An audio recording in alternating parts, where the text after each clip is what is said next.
If all goes according to plan, this video is coming out the day I turn 30 years old. And while I might not be any more scared of my mortality than I already was, many would consider this a milestone age. 3 whole decades. And in those 3 decades, one of my favorite pastimes has always been music. I am incredibly thankful to say that after starting at an early age, I am still making music today. And of course, my own taste in music has largely been fueled by one of my other favorite pastimes, video games. There have been many superb soundtracks in the last 3 decades, but I've only talked about which soundtracks I like the most in recent years. So today, for my 30th birthday, I want to take a trip back in time to share with you all the best video game soundtracks from every year since I was born. A few warnings. Of course, I haven't played every video game that released in the last 30 years. Some of my choices are from games that I haven't played, as I checked out soundtrack recommendations over the years. But I'll still be counting on all of you in the comments to let me know your own personal favorites from across the decades. Secondly, I'm using the official release date as stated on IMDb, and there are some games that may have released in Japan before releasing in the United States.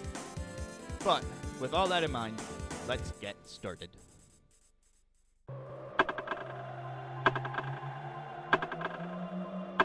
Being born in 1994 means that I already have to make a difficult decision right on the first year of this list. It is wild how many Super Nintendo greats came out in 1994. One cult classic is Earthbound. Its RPG soundtrack lends itself well to jazz arrangements, and you can find a lot of great ones out there on the internet. But on the flip side, you've also got these otherworldly battle themes, which might not be the greatest for casual listening, but do lend an eerie air to the whole affair. The whole point of the game is that Ness and crew are going up against an alien concept, but really the alien concepts in the game expand into the human characters as well. There's so much of the outside world that these children haven't seen and are exploring for the first time, and they get into some pretty interesting situations, whether it's with the aliens or not. So I think it all works properly to convey that sense of strangeness. But also, this was the year of Super Metroid. If you're looking for hummable music from the Metroid series, you need look no further than Metroid 3 on the Super Nintendo. So many of the area themes happen to be iconic. I've covered Meridia myself, but you also have the very first theme that plays when you arrive on the planet's surface. There's a sense of heroism to it, but when you get into some other areas like the ghost ship, you also have another soundtrack that works really well at giving you that eeriness. Yeah, really setting the scene of dread. Not Metroid Dread, but we're not quite there yet, but yeah. And then, there was Donkey Kong Country, the very first Donkey Kong Country. This is a game where you always hear about the technical wizardry behind the composers and what they were able to do on Super Nintendo hardware, and it really shows. A lot of the themes stand the test of time. Aquatic ambience is still heralded as one of the iconic greats of video game music, but it's not just that one song. You have the classic DK Island Swing, you have the minecart stages, you have the final boss theme. And it was just the beginning of a great series of music with David Wise at the head. But, all that said, I need something. There needs to be a sign out there, something that can smack me in the face and say, this is the one you're gonna choose for 1994.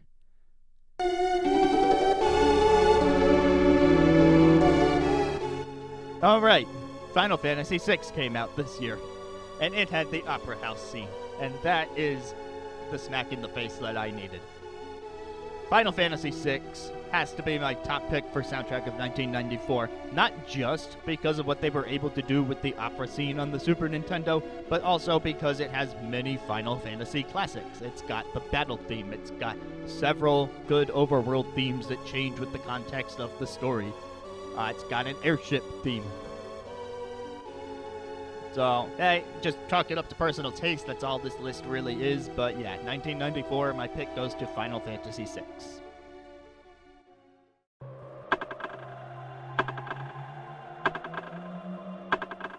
1995 is not going to get any easier, because, for one thing, we have the sequel to Donkey Kong Country, and Donkey Kong Country 2 maintains many of the high qualities that you have from the first Donkey Kong Country game, but they have a chance to take it even further, with even more themes.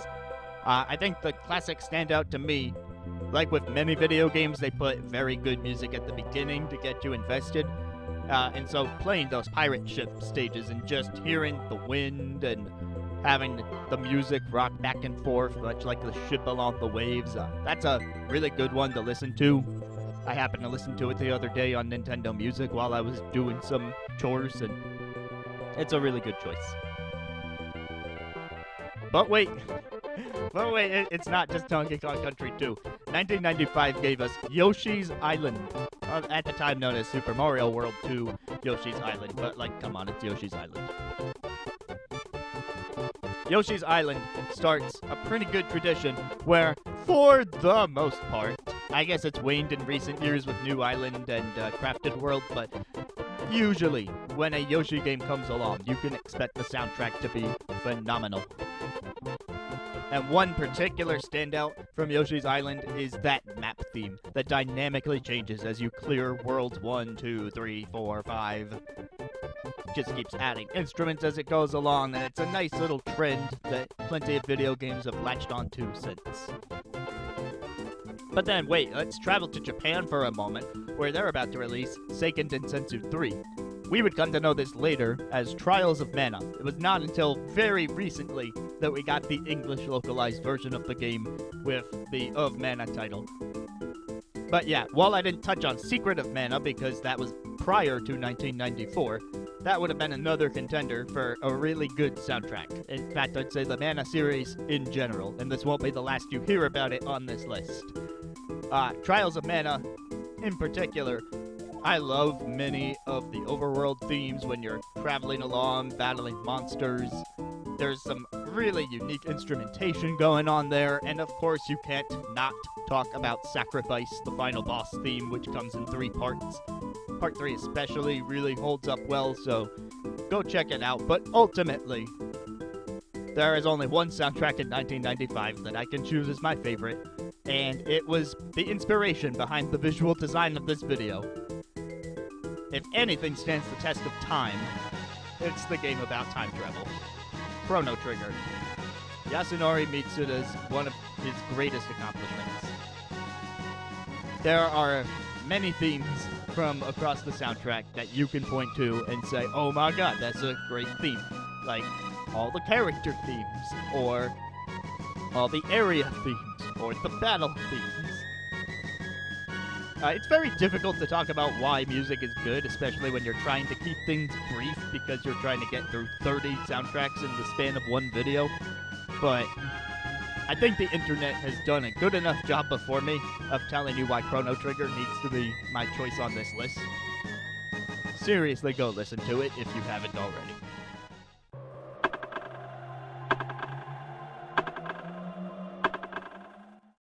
I didn't mention this earlier, but you should probably know that for a lot of this list, I am specifically looking at Nintendo consoles because those were the ones I had access to in my childhood.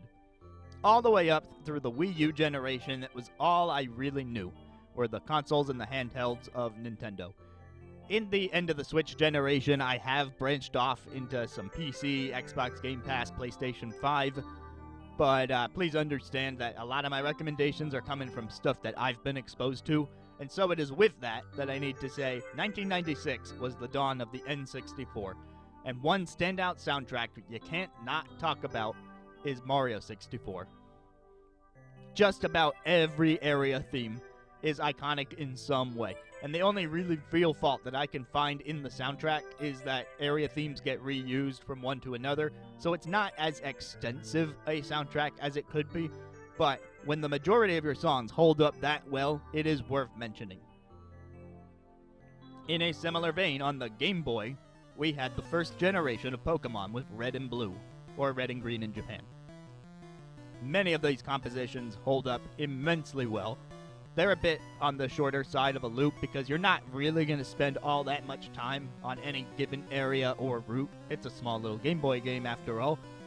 But that's okay. Compositionally, they hold up pretty darn well, and you can hear more bombastic versions of these songs if you play Pokemon Let's Go Pikachu and Eevee, or just go listen to those soundtracks. But really, the soundtracks that I'm picking for 1996 are those last holdouts from the Super Nintendo. Because as the N64 arrived, the Super Nintendo wasn't totally done yet. For one thing, we did get Kirby Superstar, which is just going to be a brief honorable mention here. I think many of those themes that have carried over into future Kirby games got their start in Superstar. And yeah, we're just solid all around. But the number one soundtrack of 1996, I am happy to say, was a different Mario game. Super Mario RPG. You get the fine folks at Square Enix teaming up with Nintendo's popular IP, and you get an all-time classic. It was recently remade for the Nintendo Switch, and a lot of those compositions sound just as great there. You have that touch of Yoko Shimomura, whose unique RPG style has graced many a game over the years. But just as Mario 64 has so many iconic themes, so does Mario RPG, but I would say it's a more extensive soundtrack. And so while it's hard to not give this prize to Mario 64, I think a different Mario game that is also really good in its own right deserves the title spot. I mean, tell me you're not thinking of the Forest Maze right now after hearing me utter the words Super Mario RPG. That's the kind of level of iconic that I am talking about here. So yeah, 1996, Super Mario RPG.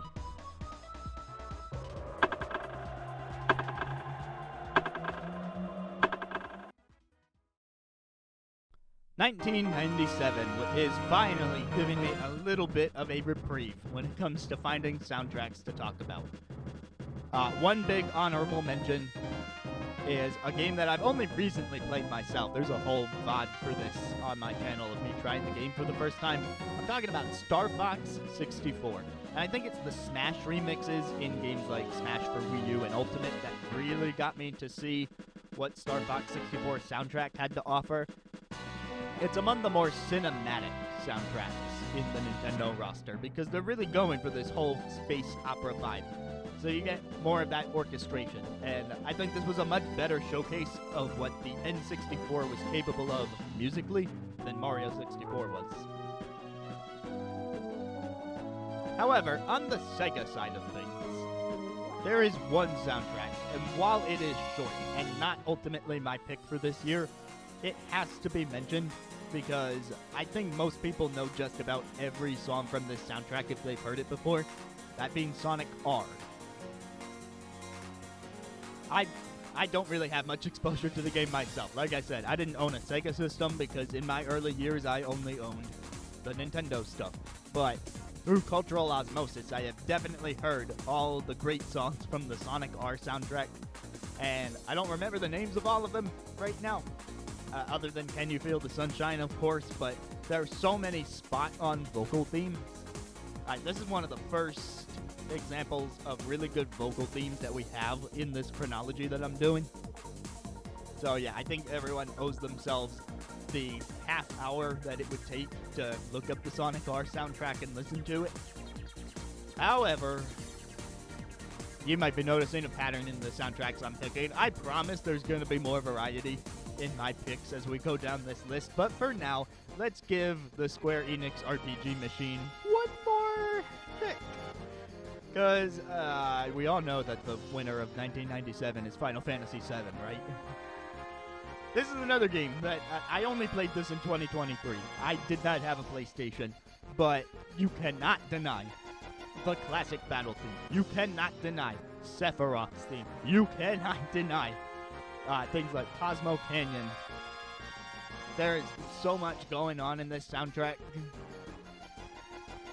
And a lot of it just brings a certain level of energy that I'm looking for. So I almost gave this to Sonic R because it also brings that same energy, whereas Star Fox 64 has more of a serious tone.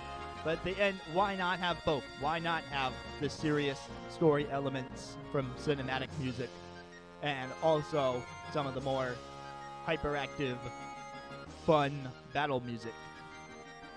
Final Fantasy VII. It would be a shame for me not to give you the best music of 1997, and so I'm not making that mistake.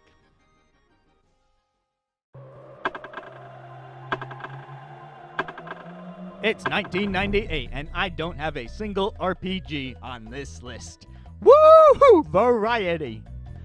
Let's give a quick honorable mention to Spyro the Dragon. There is a unique instrumentation in this game, and it's not exactly using bells, but a lot of the instruments are bell-like, sort of tubular, metallic, almost like a steel drum, but not exactly. It gives a certain ambience to the game that just makes it more fun to run around in. And let's also mention that while I gave Mitsuda the award for Chrono Trigger, that he came back for, of all games, the first Mario Party. And, like, you gotta hand it to the guy. The board themes, the minigame themes, which are a little more off the wall, it got the series off to a musically great start. So then it came down to 2 games for me. And the other honorable mention that I'm going to give it to is Banjo-Kazooie. The soundtrack is maybe just a little too silly for me to put it above the one that I did pick, but sometimes silly is good. And this is another case where if you just name an area of Banjo-Kazooie, anyone who's played the game is going to be able to hum that song or sing some funny tune to it. It really gets stuck in your head, and I think that's partially because of the silliness, right? I mean, it's a game where a witch speaks to you entirely in rhyming couplets. It's a game where you use your bird companion as a weapon.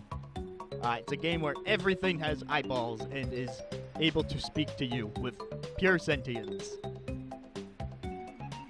So, yeah, if anything, I can say the soundtrack is very fitting for the type of game it is.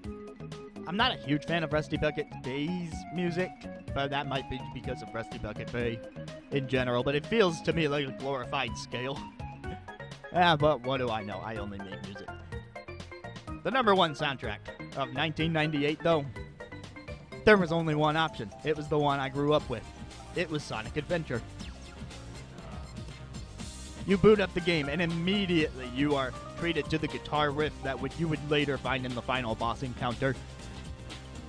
And for one thing, that is a core memory of my childhood because I played on the GameCube version. And I don't know if the other versions had this problem, but it was so loud when I booted it up. So I would have this daily habit of, like, if I was going to play the GameCube in the morning, that I would have to mute the TV until I got past that opening guitar riff and onto the character select screen.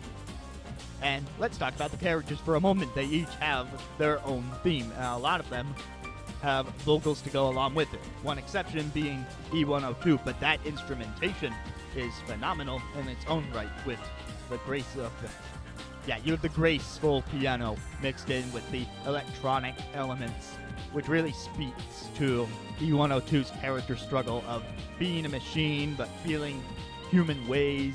The piano is a more humanizing instrument, whereas the electronic speaks to his mechanical body.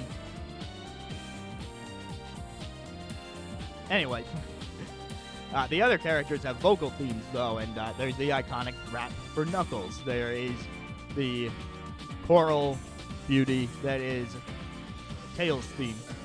And then there's, of course, the classic rock elements that comprise Sonic, and even Big the Cat. For as weird an inclusion as Big the Cat is as a character, you gotta admit that his character theme is just a lot of fun.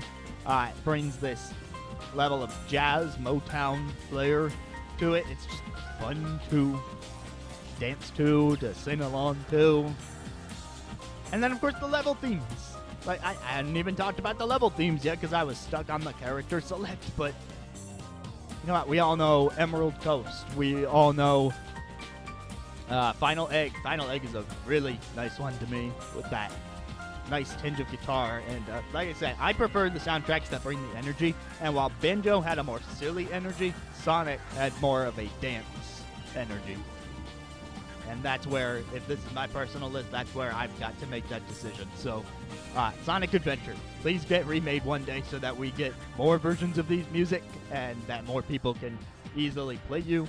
But until then, please accept Best Soundtrack of 1998.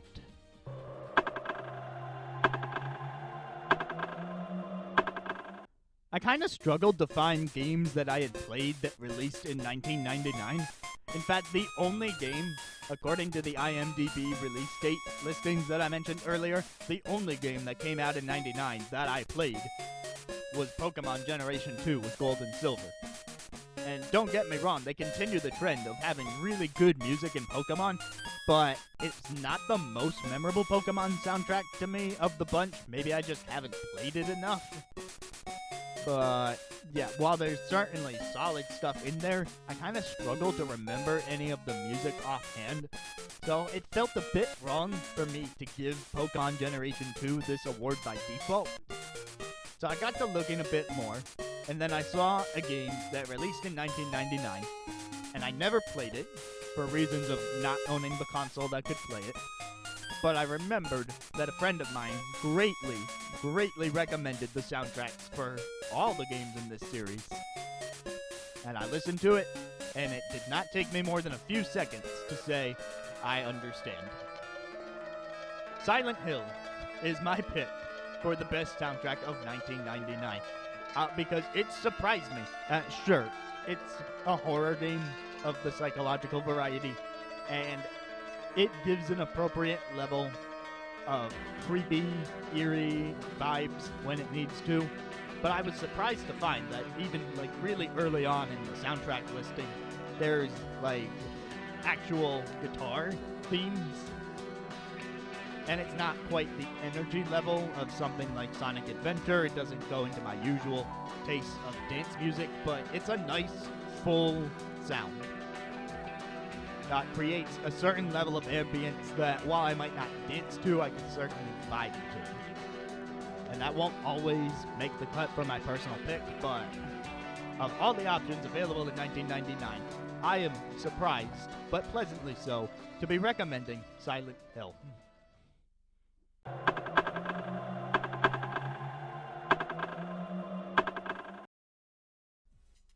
And we've crossed the threshold from 1999 into the year 2000, which means this video is about to die, right? The power grid's about to fail, all that, the internet's going down. Most of my audience is probably old enough to understand what I'm talking about with that reference, but maybe some of you don't, especially if you're here for the first time. Y2K is a thing that you can look up if you want. Anyway, but since you're still here, since that did not end up happening, let's talk about the soundtracks of 2000. On the Sega side, and again, I did not experience this firsthand when it came out. This is more of something that I learned about later. But on the Sega side, we do have to mention Jet Set Radio.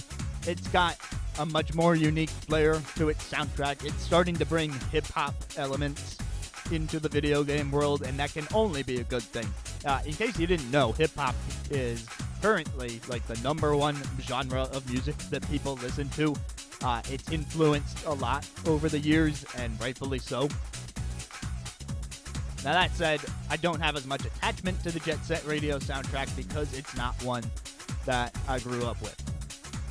Right, so I haven't really clinged on to those themes as much as I have with some of the other games that came out in 2000. But rest assured that I know of Jet Set Radio and its high quality. And, like, you would think it would be my pick because of all the soundtracks I'm about to mention. It does have that dance energy that I look for. It's easily the soundtrack of 2000 that could most likely be played in a club setting if you wanted to.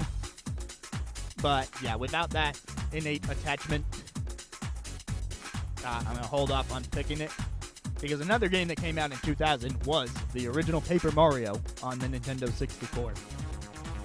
I don't think this one holds up as well as some later Paper Mario soundtracks, because I think the sound quality on N64 didn't really do this soundtrack a ton of justice.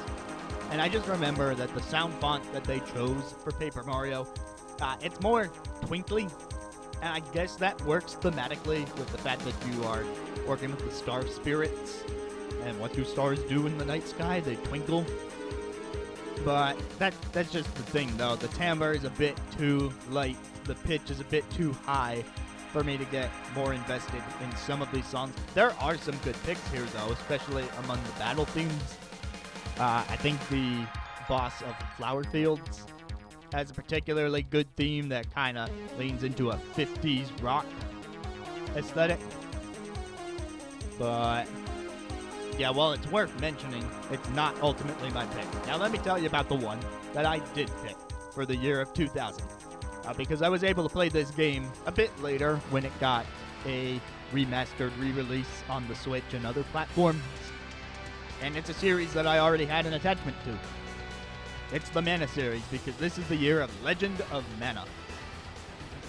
There are so many songs here that fit with my typical RPG soundtrack sensibilities. You've got sweeping strings, you've got wonderful use of woodwind instruments, and it just serves, a lot of these sustained notes in these songs serve to demonstrate the vastness of the world. Although, this isn't like a huge open world game. You're not going to go around exploring and think, wow, there's so much to see here. Because the way they handle the actual gameplay is something entirely separate from the subject of this video.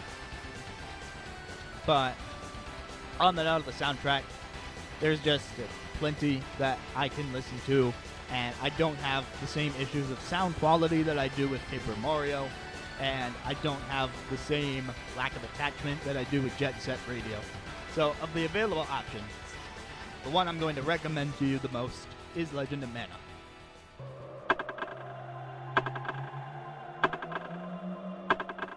(2001) is where I really start to have a bunch more games to talk about, because I ended up playing a lot of these by the time I got into video games with the GameCube. So you might be expecting me to pick Sonic Adventure 2, since earlier I chose Sonic Adventure for its release year.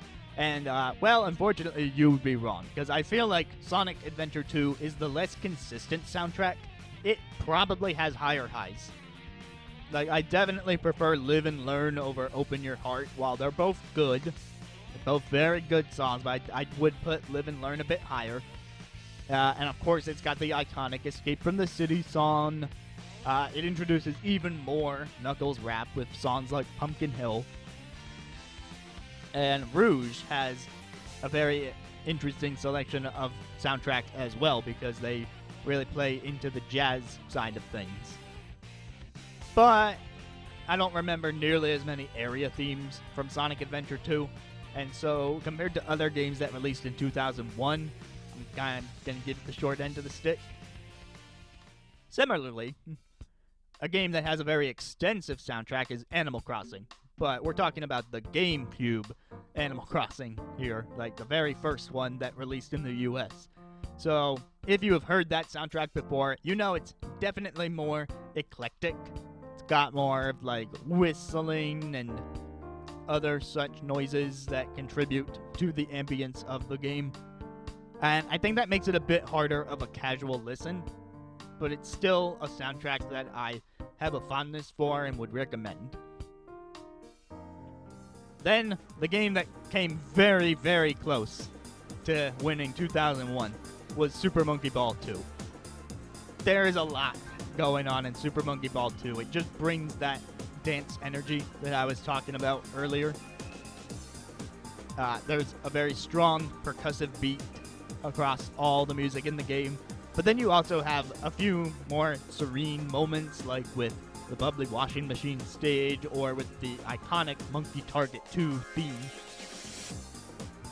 So it's easily one that I can boot up, but I do think later areas of the game it starts to get a bit samey when the monkeys start traveling into space, and it all kind of has that same techno vibe. So then it starts to have less individual standout tracks.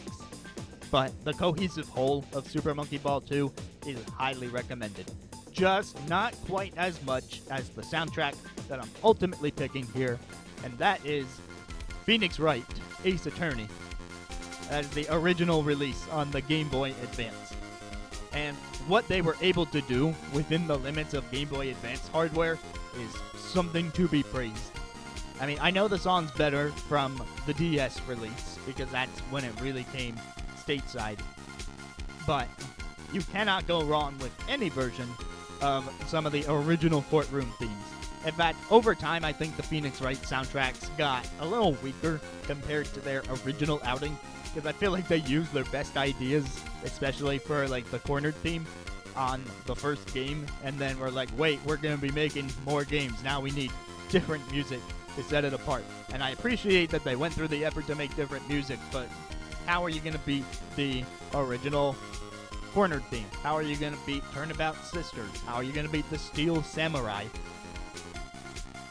Even the Detention Center theme, I think, was at its strongest on the original Game Boy Advance outing. So, yeah, these are melodies that really stick out to me and that are just a sign of great things to come for the series. So, with all that said, I think it just does the best job of setting the mood of the game, where Monkey Ball 2, you can separate that soundtrack from its game and you can still have a great listening experience. And you might even argue that's why I should pick that one. But when you are playing the game of Phoenix Wright and you are really invested in the case that is going on, the music just elevates your tone. It is the perfect match for what is happening. It raises the intensity as you get more and more on the defendant's case. Or when you're questioning the witness and you have made a great discovery, the music is right there with you, lending you that air of, yes, push, press harder, you've got this.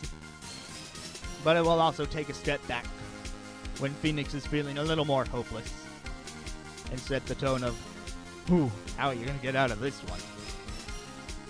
So, if you have not by already checked out the Phoenix Wright soundtrack to the first game, please go do so. It is the best soundtrack of 2001.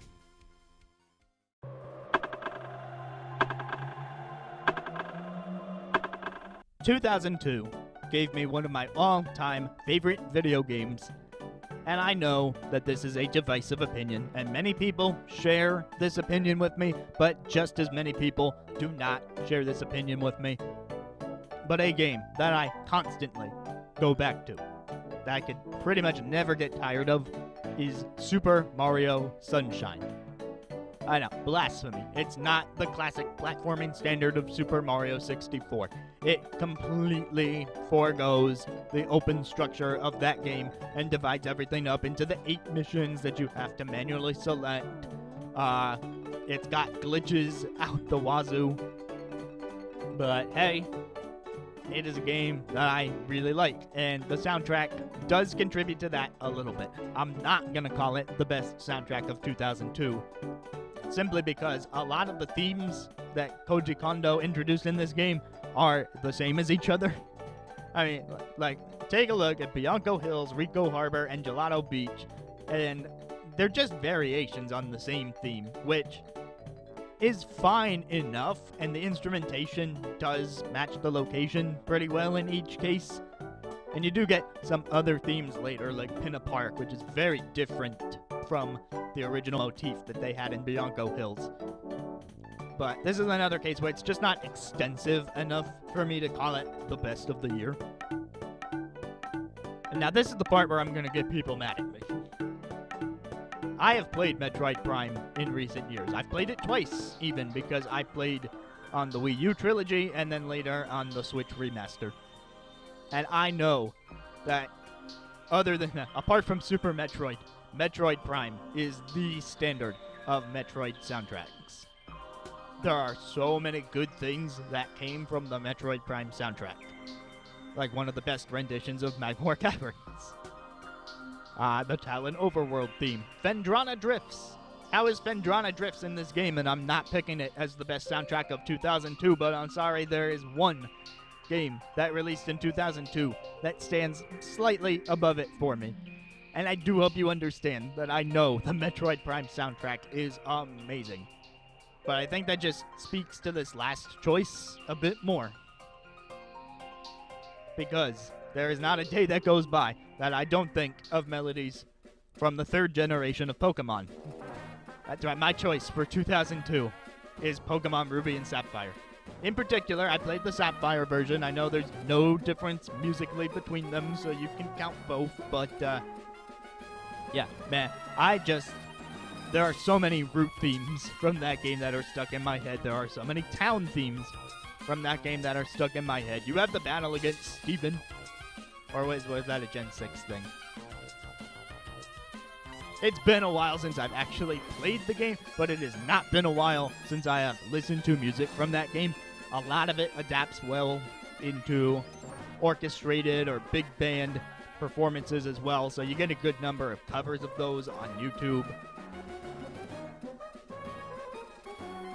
This is the one that has the raw attachment factor for me. I didn't grow up with Metroid Prime. I came to appreciate it as an adult. But Pokemon Gen 3, that was my Game Boy game. That was the Game Boy game. And yes, I started with Red and Blue, and I addressed those earlier. And I stuck with Pokemon through those first 3 generations before I took my hiatus from it, all the way from Gens 4 to 7. But man, Pokemon Gen 3, man. It's probably one of the soundtracks of all time. So, I'm sorry, Metroid Prime, but that's what you're up against. Pokemon Ruby and Sapphire, best soundtrack of 2002. Deal with it.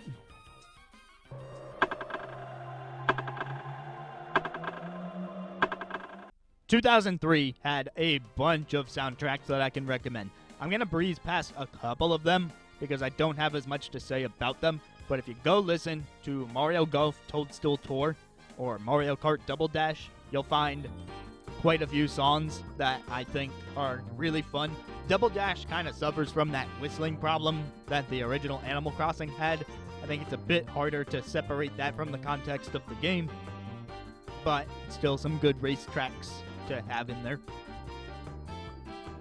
If you want the racing game, though, that I think had the better soundtrack in 2003, it was Kirby Air Ride. Even from the main menu, there is so much slap bass slapping you in the face, and it is amazing what happened there. I don't think most people who have played the game need me to tell them about the City Trial theme, but it got that remix in Smash Ultimate, if anyone is curious enough to look that up. And there's just this orchestral magic that happens. Like, it might not be super high quality sounding orchestra live recording, but it emulates this orchestral arrangement feeling from across many of the race courses. So you have brass sections or string sections, and it just gives an overall level of grandeur that Mario Kart Double Dash does not have.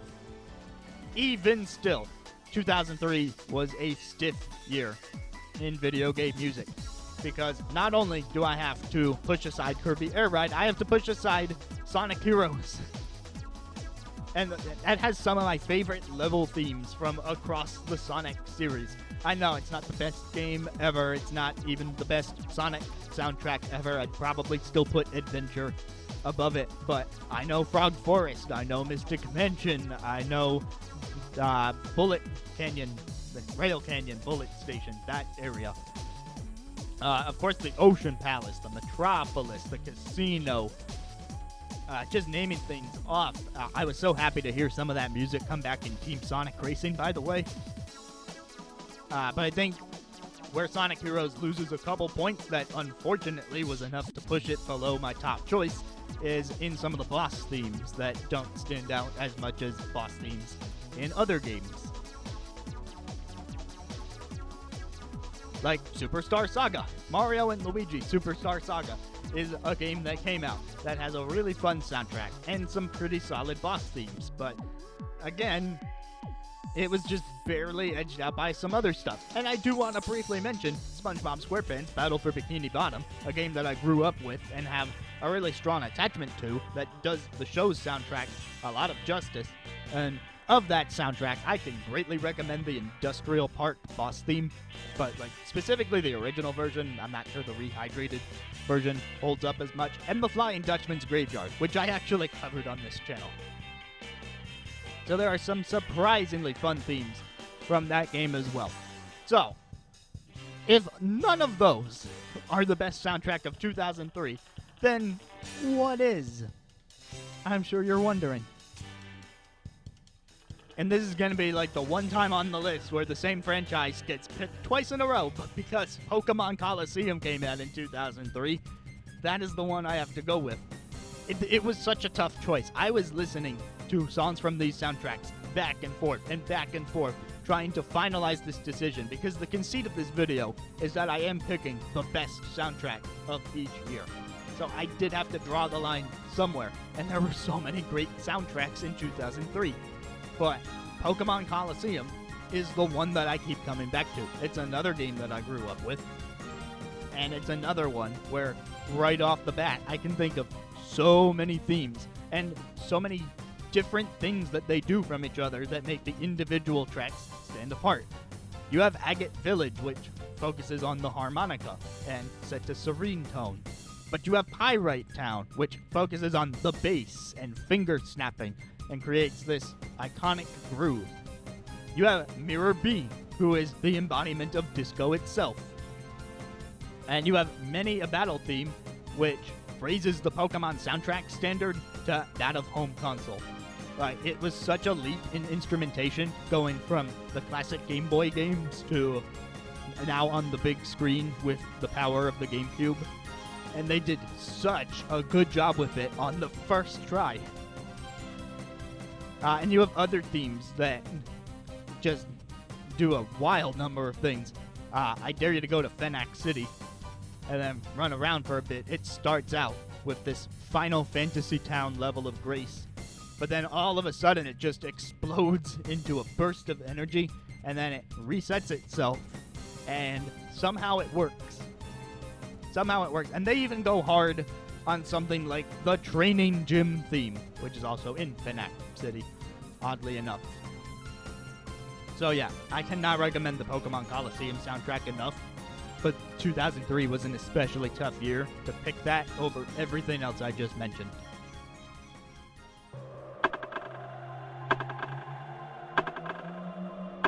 "2004. Metroid Prime 2 would come out and would suddenly be snubbed again in favor of another game on this list, but it maintains the high quality of the original Metroid Prime soundtrack. And I do think Torvis Bog is a standout track from my very recent playthrough of that game, to be frank. I did not play it until 2024.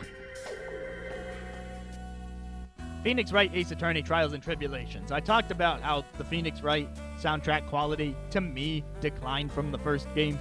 I think it's most notable in Justice for All, which is a solid enough game with a very weak third case. But when I went straight from the soundtrack of the first game to the soundtrack of Justice for All, it felt off. It felt wrong and out of place in a way that I cannot describe. The themes were just not nearly as memorable. But Trials and Tribulations did step it back up a bit, and it introduces some themes in the series that really hold over well, like Gato's theme. So I'm not wholly against the Trials and Tribulations soundtrack, just thought I should make that a bit clearer. So it really came down to two games in 2004, though. And the one that I ultimately placed second is Katamari Damacy. It's got a high level of flair. It just leans into the silliness of the game, much like the Banjo-Kazooie soundtrack that I made the comparison with earlier. But this time it does so in such a way that there's all this extra flair. You've got the brass instruments backing everything up. You've got numerous vocalists doing their thing with all the silly da-da-da-da-da-da. And, I mean, a lot of that is just the one song. You also get these softer electronic moments with things like Lonely Rolling Star. That said, the soundtrack is probably a little more on the hit or miss side, where it doesn't have as much consistency. It has the higher highs of songs like the ones I just mentioned. So it was pretty easy for me to pick this other soundtrack as the best of 2004. And that's Paper Mario: The Thousand Year Door. It just got a remake on Switch, and I'm very happy about that. Other than Super Mario Sunshine, this was the video game for me. When I was growing up with my GameCube, those were the two games that I went back to constantly. Whether it was exploring Isle Delfino in Sunshine or exploring Rogueport in The Thousand Year Door, And there are so many themes I can name in the Thousand Year Door that I'm extra happy to have had remade in the Switch version. Songs like the Rogueport theme itself, or the battle against Dupless. But then there's also some more subtle examples, like taking the train to Poshley Heights and getting that that high-pass piano filter over things, where it's just like a little more on the ambient side. And then who could forget going to not the final area, but like the second to last area of the game that I'll just avoid spoiling in case anyone is playing the remake for the first time. But man, there is this area in the second to last chapter of the game, and as soon as you walk in, it slaps you in the face with one of the best grooves in video game history. So yeah, for a large number of standout tracks and a higher level of consistency from track to track, 2004 goes to the Thousand Year Door. Hey, that rhymed.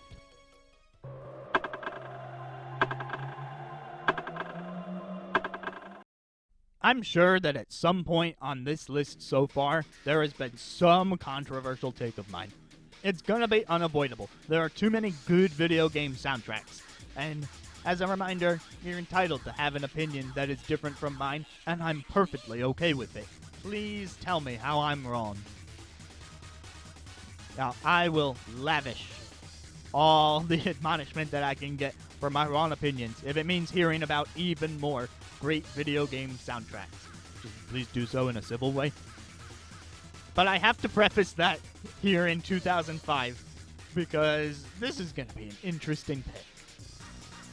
2005, of the games that I played in 2005, there were 2 Sonic games that released in 2005. One was Rush, which is definitely an underrated soundtrack because the Sonic handheld line as a whole is pretty underrated in general. But it lives up to the name of Rush, and it does what it can with the DS hardware to give you that sense of rush using guitar riffs and other such instrumentation. So I do recommend it, but one that has a higher sound quality, even if the game is maybe not of a higher quality, is Shadow the Hedgehog. I mean, come on, you get the return of Crush 40 once again. I mean, they were seen in Sonic Adventure 1 and 2 and Heroes, but now here they are in Shadow, doing something a bit darker. And it's a Sonic game, so it has its fair share of iconic themes. But maybe not as iconic because I don't remember all of them offhand the same way that I do with the Sonic games that came before. So regardless, I'm not going to call that a bad soundtrack, but I am going to give 2005 to the one soundtrack that is the most memorable to me. You got your tomatoes ready? The game is called Super Princess Peach. And yes, I definitely enjoy this game. I mean, I enjoy Shadow the Hedgehog for what that's worth. That's a very guilty pleasure game of mine where, like, it's broken, it's repetitive, it's all sorts of mindless stuff. But I just loved the branching story approach they took in that game. But Super Princess Peach might be an even guiltier pleasure of mine. Some people have called it, like, you know, a 2D Mario game that just has Peach in it and she's got a melee attack. And I'm like, isn't that the point, though? To flip things on its head? And I know, the emotion powers. But, you know, we're not really talking about gameplay here. We're talking about the soundtrack. And I think people overlook the Super Princess Peach soundtrack. A couple standout examples I can give from this game are the boss fight at Fury Volcano, as well as the glossary theme. Like, when you go into the bestiary, there is a theme that plays, and it is the jazziest piece of music on the planet, and it's so great. And if you go into the in-game music player, which is a thing, right, you have this band of Peach and several Toads playing their instruments, and it's got this slight animation to it, and it's just really fun to look at, even if it's just a small thing on loop. But another thing that the soundtrack does that I really gotta give it credit for is when you are using those emotion powers, it dynamically changes the music in each level. Like, when you hit the happy emotion, the music changes tone. When you hit the anger emotion, the music changes tone. The calm, healing emotion, the music changes tone. And they did that across the board with all the songs in the soundtrack. So, hey, kind of got to give it some technical props there now, don't I? But mostly it's just those few themes that really stand out to me, where I'm like, oh yeah, this song, I remember this. Please go listen to Fury Volcano in the glossary. I covered the glossary on the channel, in fact. But, yeah, while you're at it, just look up the Super Princess Peach soundtrack as a whole. It's my pick for 2005.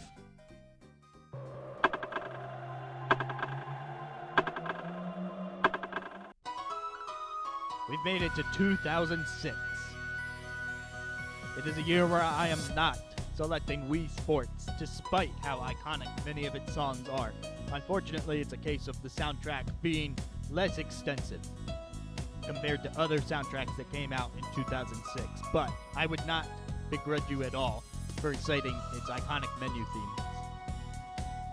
It is a year where I am not picking Pokemon Generation 4, which is Diamond and Pearl. I don't have the same attachment to those games. That's where I ended up taking a break from the series in my childhood, but I do acknowledge that many of its songs lend themselves well to jazz covers. And it is a year where, surprisingly, against all odds, I am not picking Persona 3. Persona 3 was a very close second to the soundtrack that I ended up picking because, you know, it's where the current iteration of the Persona series really got its start. Persona 1 and 2 were very different games that I've yet to experience for myself, but would like to at some point. If you're listening at this, I know you're not. But well, what the Persona 3 soundtrack does is it starts melding that hip-hop element of music, like we saw in Jet Set Radio, with more of a background ambient theme. And a lot of that is in part due to their work with Lotus Juice, who offers the rap on a lot of these songs. Well, all of them, actually. I don't know why I said a lot. But yeah, you have these background themes with touches of vocals here and there, and then little stings of brass instruments that give a funky touch to the otherwise hip-hop heavy soundtrack. And it made some really good themes. There are plenty of great songs in Persona 3, but there is one soundtrack that released in 2006 that I think has even higher highs and even more consistency. I'm talking about Okami. It is very hard to top what Okami brings to the table. It's got grand, sweeping string type instrumentation as you run across these vast open areas. And the instrumentation that it brings to the table, there's also this traditional Japanese element to the music, because this whole thing is taking place in that art style. So it's a perfect cohesion of visual and audio tone. And if you're in battle, then you've got this one vocalist and the taiko drum, and it's really offering you a lot of back-end energy and hype in such a way that you don't get with games that don't use that traditional Japanese instrumentation. So, yeah, while it is a game I still need to actually play for myself, as sad as that is to admit, I do own the game. It's just stuck in backlog limbo. But I have heard its soundtrack, and I do know that it is the best one of 2006.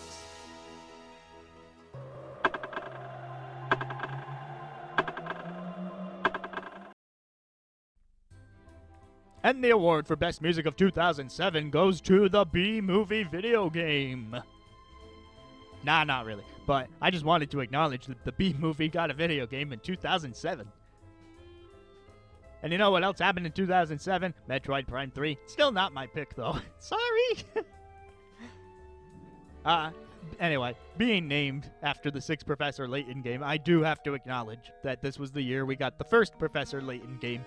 And it's another case of not a very extensive soundtrack. A lot of it leans into music box territory, where it's more twinkly and more ambient because you're supposed to be thinking about the puzzle. doesn't quite do it for me as much in a casual listen compared to the modern entries in the series. And then what about the Paper Mario side? We talked about the first Paper Mario, we talked about Thousand Year Door and how that was a really good soundtrack. But 2007 was the year of Super Paper Mario, and it's got a solid soundtrack in its own right. I know it's definitely a shift in the series, and the soundtrack kind of shifted to operate within that, but you'll still find many good themes there, and a lot of people will still cite the final boss as one of the all-time Mario greats.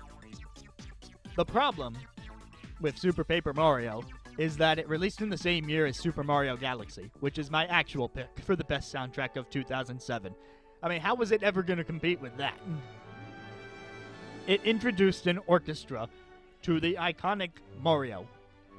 Mario, who is known for having solid compositions over the years that can really get stuck in your head ever since the original NES game with that bum, which still shows up in Super Mario Galaxy, by the way. When you go to Toy Time Galaxy, they have a whole new rearrangement of that plays with the toy instruments to fit in with the general aesthetic of the galaxy.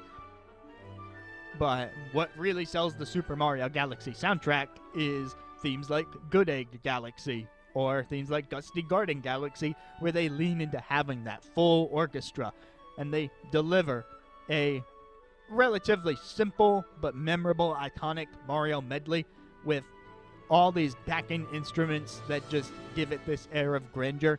It's exactly what the Mario series needed at its time, and I am very much on board with giving it its due credit.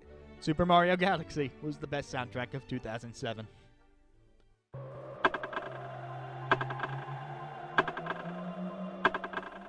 Let me place you in the year of 2008 with two simple words. Coconut Mall. This was the year of Coconut Mall, which is part of Mario Kart Wii, which, on the whole, has a pretty decent soundtrack. It's not my favorite Mario Kart game, it's not my favorite Mario Kart soundtrack, and it's definitely not my favorite soundtrack of 2008, but I thought I would lend you that piece of, immersion. Yeah, now you're back at Coconut Mall for the first time, and that song has carried over across the generations. But Mario Kart Wii has other good songs. Like, even the main menu theme, I would say, is pretty noteworthy, as well as the now defunct Wii Connect 24 theme. And also Toad's Factory. Let's not forget Toad's Factory. But, alright, for all that Mario Kart Wii brought to the table, I think other games in 2008 did a slightly better job. And one that is a little more off the wall. I hope people remember this game. It's called The Blob. It's a game about a paint blob, and you are playing it on the Wii, and you're flicking them around and trying to repaint everything. Kind of like Paper Mario Color Splash, but done way earlier and way better. So, it would not be the only time that we get a game that is just about recoloring everything, but it is the one time that we got a game that did that and had this very unique funk soundtrack that went along with it. That said, I never really got very far into the game, so there is one other soundtrack in 2008 that I think has to be placed above it. 2008 was the year of Persona 4. And man, there are so many themes in that game. It's more on the pop side. And, full disclosure, I like pop music. It's probably my go-to genre and where I get a bit of inspiration for my own music, between that and jazz. So, while I appreciate what Persona 3 did with more of a hip-hop genre, Persona 4, bringing it more full pop, is going to hit my personal taste a lot more. But just walking around the town of Inaba with these vocalists doing their piece in the background, having vocal dungeon themes even. The one that springs to mind is called Heaven. It's very serene, but it's also got a bit of a disco vibe in the middle of it. It just kind of jumps back and forth between these two. Not unlike the Fenac City comparison I made in Pokemon Coliseum earlier, where it just manages to balance the two pieces so well. And of course, you have Reaching Out to the Truth and other such battle themes. And I know, I'm talking about the original release of Persona 4, not the additions that they added in Golden. So there are some songs that were added in Golden that are great, that can't be counted towards this ranking because of the way I'm doing it with the year. But even what you had in base Persona 4 is still really, really good. And, you know, every day's great when you have the Juness theme.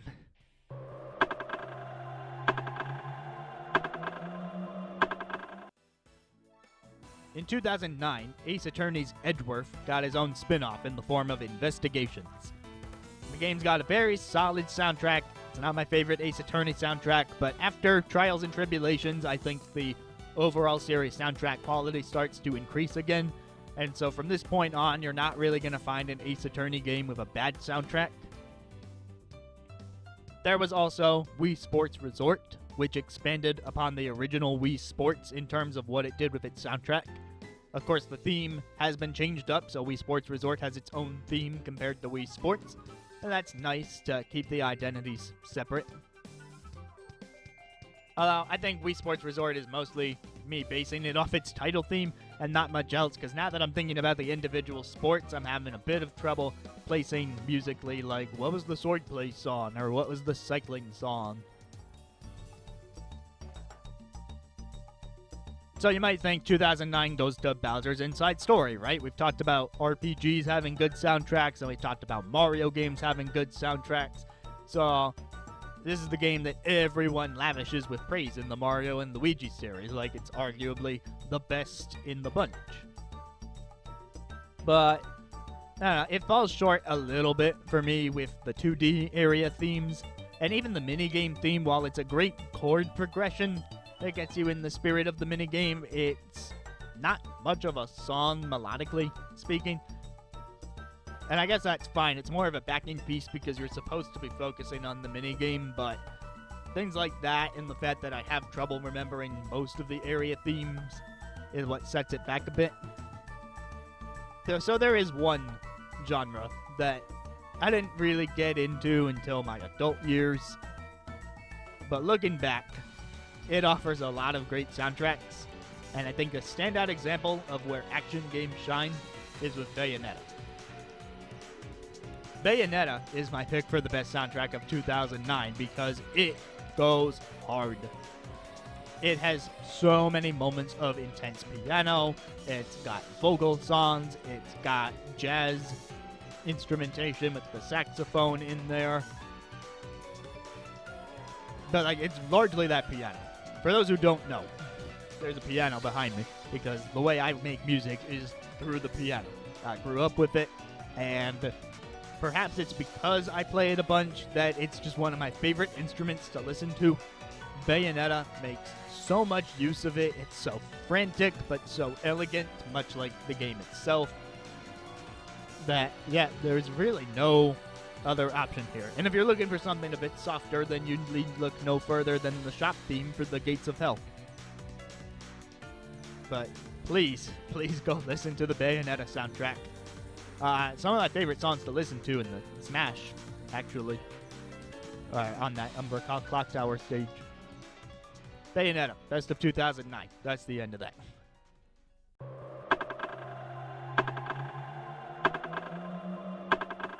...2010 popped off. We got the rare sequel to a 3D Mario game in the form of Super Mario Galaxy 2. And that continued from where the first game's soundtrack left off, and it gave us new favorites like Puzzle Plant Galaxy. But I don't hold the game in quite as high a regard as the original Galaxy, and it had stiff competition in 2010, such as the 5th generation of Pokemon, which I think has a better soundtrack even compared to Generation 4 of Pokemon. It has more standout hits like Route 10, End's Castle, and Accumula Town, among others. But even then, that doesn't really compare to Danganronpa, which was a series that emerged at this time and had this very extensive jazz soundtrack. The investigation music in particular is a huge standout, and of course the main theme is continuously stuck in my head. But even that can't compare to my affinity for the piano and how that came out in Kirby's Epic Yarn. It's actually one of my top 10 games of the 2010s decade. I grasped onto it that much. It's oozing with cute charm. And even though it's not like how a Kirby game plays in the slightest, with it being reworked from the Prince Fluff original, I just can't get enough of those piano tracks. There's a few reworked Kirby favorites in there for sure, but a lot of the soundtrack is original and really fits the calm, soothing atmosphere while still having this strong melody-driven presence. But even that can't compare to my love of dance music and how that plays into Sonic Colors, which came out at the time. The main theme is assisted by Cash Cash, but what really brings the Sonic Colors soundtrack home is all the area themes. You can get down to Starlight Carnival, or you've got these brass stings that are fueling the energy of Sweet Mountain. Even the first level theme with Tropical Resort has a surf guitar riff that really gets into you. And who could forget Planet Wisp, which perfectly marries the string instruments as well as a funky bass. But you know what?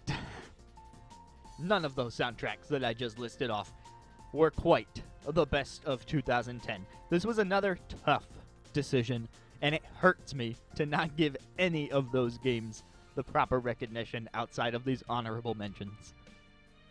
But really, when you look at the list of games that came out in 2010, and you look at my personal affinity for soundtracks, there really was only one choice. We're talking about Xenoblade Chronicles. The original Xenoblade Chronicles, released on the Wii in 2010. And my goodness, it delivers quite a feast of music. There is area theme upon area theme. There's this whole team of composers, each of which has their strong suits that they bring to the table. Some of my favorite tracks are from the composer Ace, who does a bunch of the battle themes, but Yoko Shimomura dipped her foot into this one, and then a few other composers who would stay with the Xenoblade Chronicles series a bit longer, like Manami Kiyota. I could sit here and list area upon area upon area in Xenoblade, where you go there and you hear the music, and it just perfectly suits everything. If you are looking for a string of background music, I would highly encourage just going to a playlist of the Xenoblade 1 area themes. And sure, maybe they're not all 100% of the way there, but it's so extensive that even the mild shortcomings of some of the tracks can pretty much be overlooked. And some of them got overhauled in Definitive Edition for sure, and it's debatable which version is better, but I do think that even the Wii original still holds up really well. So, there you have it. Xenoblade Chronicles wins 2010.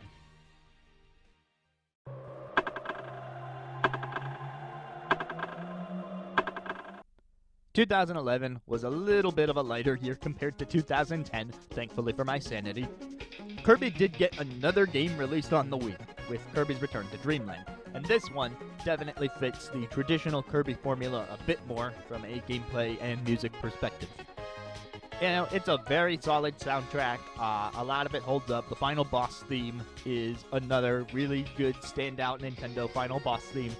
But while Kirby has had consistent soundtrack quality over the years, it's never really had the highest of highs for me to put it as the best of any given year so far, and that continues in 2011. Because there's another game on this list that's, more deeply personal to me, and that is To the Moon, which unfortunately did not win the award for 2011 either. We'll get into my actual choice in just a little bit, but To the Moon is a small project by Kongao, made in RPG Maker. It tells a very nice story. It's a highly character-driven experience, and it's got a unique plot device where you are traversing the memories of someone. And I won't spoil exactly what you're trying to do in case you decide to check out the game, because it's small and quick enough to beat and relatively cheap as a result. So really I would encourage looking into that, and then there's a whole series that spun off from it as well. But so much of the music, it's a heavily motif-driven soundtrack. You'll hear some recurring bits, but they are used in a variety of different ways. Take Me Anywhere might be my favorite example of how the motif is used, but that one uses it in more of a happy way because it's taking place at a theme park. But you also have the main theme of the game, which is more solo piano. And yeah, every time I hear the soundtrack, it takes me right back to those story moments. So it has perfectly tied my brain to the events of the game, and it can be deeply emotional as a result. And a quick shout out to the second Ace Attorney Investigations game, because it does have a really good pursuit theme in it.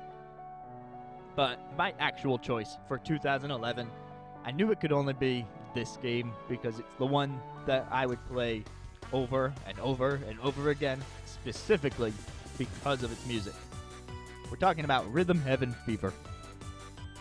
Rhythm Heaven was a game I discovered on the DS because that's when it came stateside.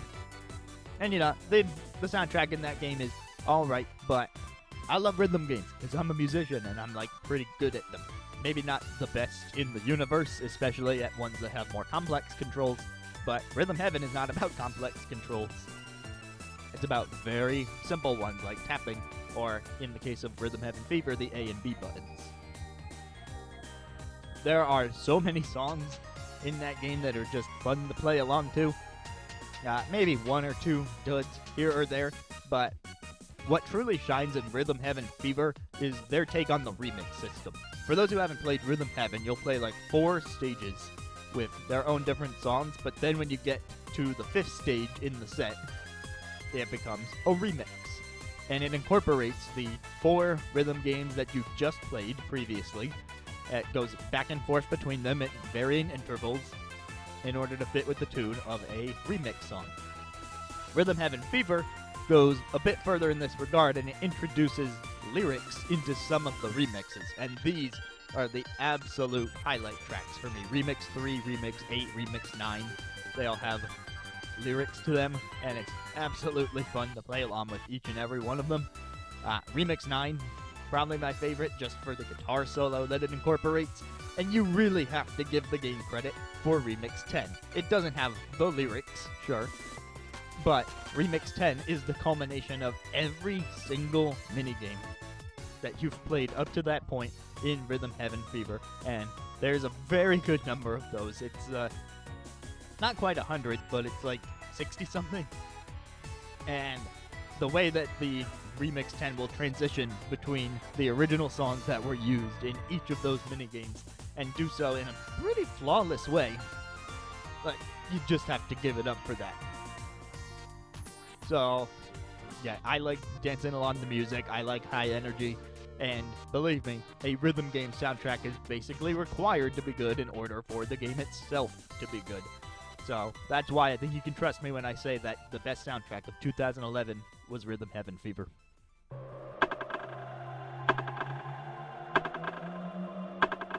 Ooh, 2012.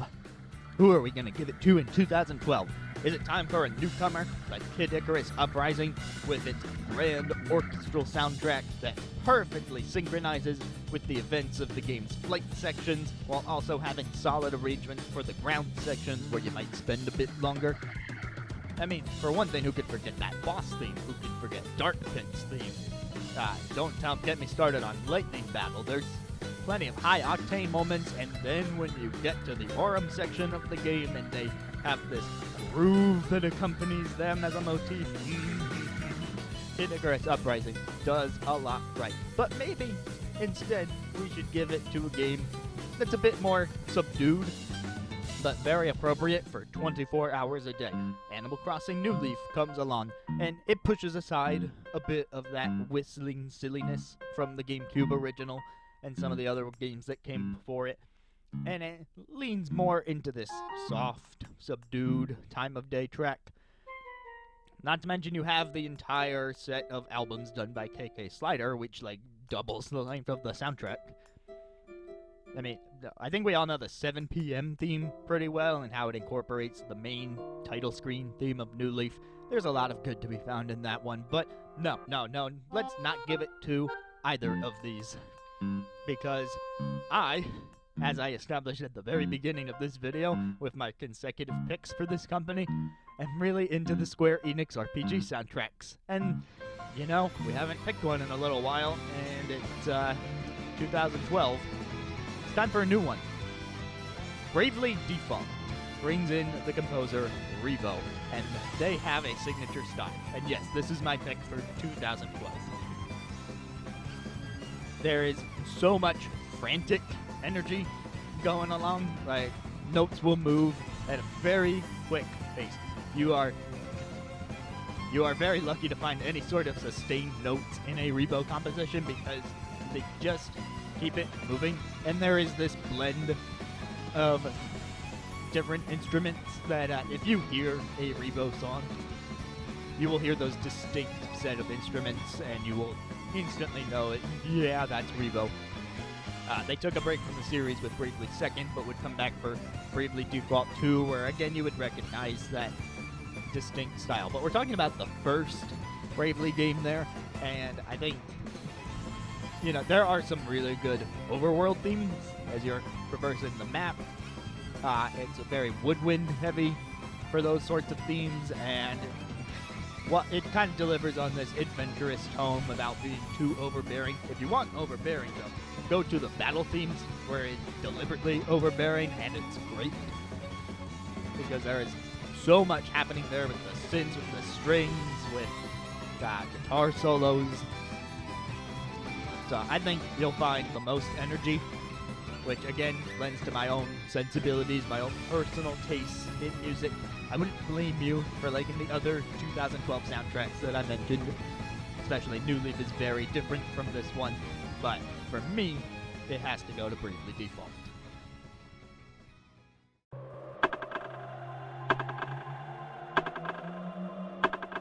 The year is 2013. The 3DS is starting to gain momentum, and we get the 6th generation of Pokemon, which delivers some nice themes. I think the Team Flare theme in particular is pretty neat, although I prefer the Smash Ultimate arrangement of that song. But again, Pokemon has like a baseline level of quality in its soundtracks, and I have brought it up as at least an honorable mention at pretty much every stage that I possibly could in this video. So the same remains true for X and Y. But 2013 gave us Phoenix Wright Dual Destinies, which was that series' first foray off the DS and onto the 3DS. The soundtrack, quality-wise, got an upgrade as well because they were able to do more with instruments on a more powerful system. So, for a first attempt at an orchestrated Phoenix Wright soundtrack, I'd say they did a pretty solid job. And one standout for me is since the game introduced Athena Sykes as a new character, that also introduced Courtroom Revolutionnaire as a new character theme. So, that one's been a favorite of mine, even though gameplay-wise, Dual Destinies is my least favorite Phoenix Wright game of all. Let me know if you want a separate video on that whole topic. But gameplay-wise, not my favorite Phoenix Wright game, but I can't begrudge the soundtrack for that, because it was the start of something special, and by the time we get to the great Ace Attorney games later, they'll have more perfected the orchestral sound. So, with that being said, there was room for improvement, right? Which means that there was room for one series to take the 2013 spot over that. My name is Azran, so you can probably guess that I really like Professor Layton and the Azran Legacy. The 6th Professor Layton game, which was much better than the 5th. Coincidentally, the 5th Layton game is also my least favorite Layton game, much like Ace Attorney 5 is my least favorite Ace Attorney. That's a fun little coincidence that happened with both series coming to the 3DS. But Azran Legacy really fixed things up, and that includes the soundtrack. This soundtrack has the opportunity to do so much more than the past Layton games, because while you spend some time in London and you get that classic accordion-style instrumentation there, Layton goes all over the world in this game. And each area has its own instrumentation, and everything just sounds nice. I would equate it to the Animal Crossing New Leaf from last year, where there's just a lot of softer themes that will fit as good background music. And I know I tend to prefer the more energetic stuff, so you might think, well, of course you should pick Pokemon, or of course you should pick Phoenix Wright, where there are those more intense themes. True, they exist and they're good. But Professor Layton has me by the emotional ropes, you know? It's a series that I'm very attached to. It's why I picked my username after it. And this was the end of the Professor Layton story, and I think they went out on a very good note, pun intended, musically. The end credits theme really solidifies things, you know? It packs that emotional core in it as well. I'd say it's probably not the best puzzle-solving theme from across the series, and I think the first game probably even outdoes it in that department. But pushing that aside and making room for all the other wonderful themes that there are, like the title theme or the airship theme or the themes of the various different places you visit, you owe it to yourself to give this soundtrack a chance. Professor Layton and the Azran Legacy is the best of 2013.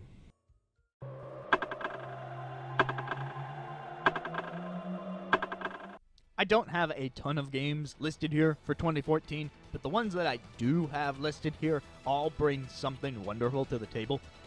Let's start with Bayonetta 2 right off the bat.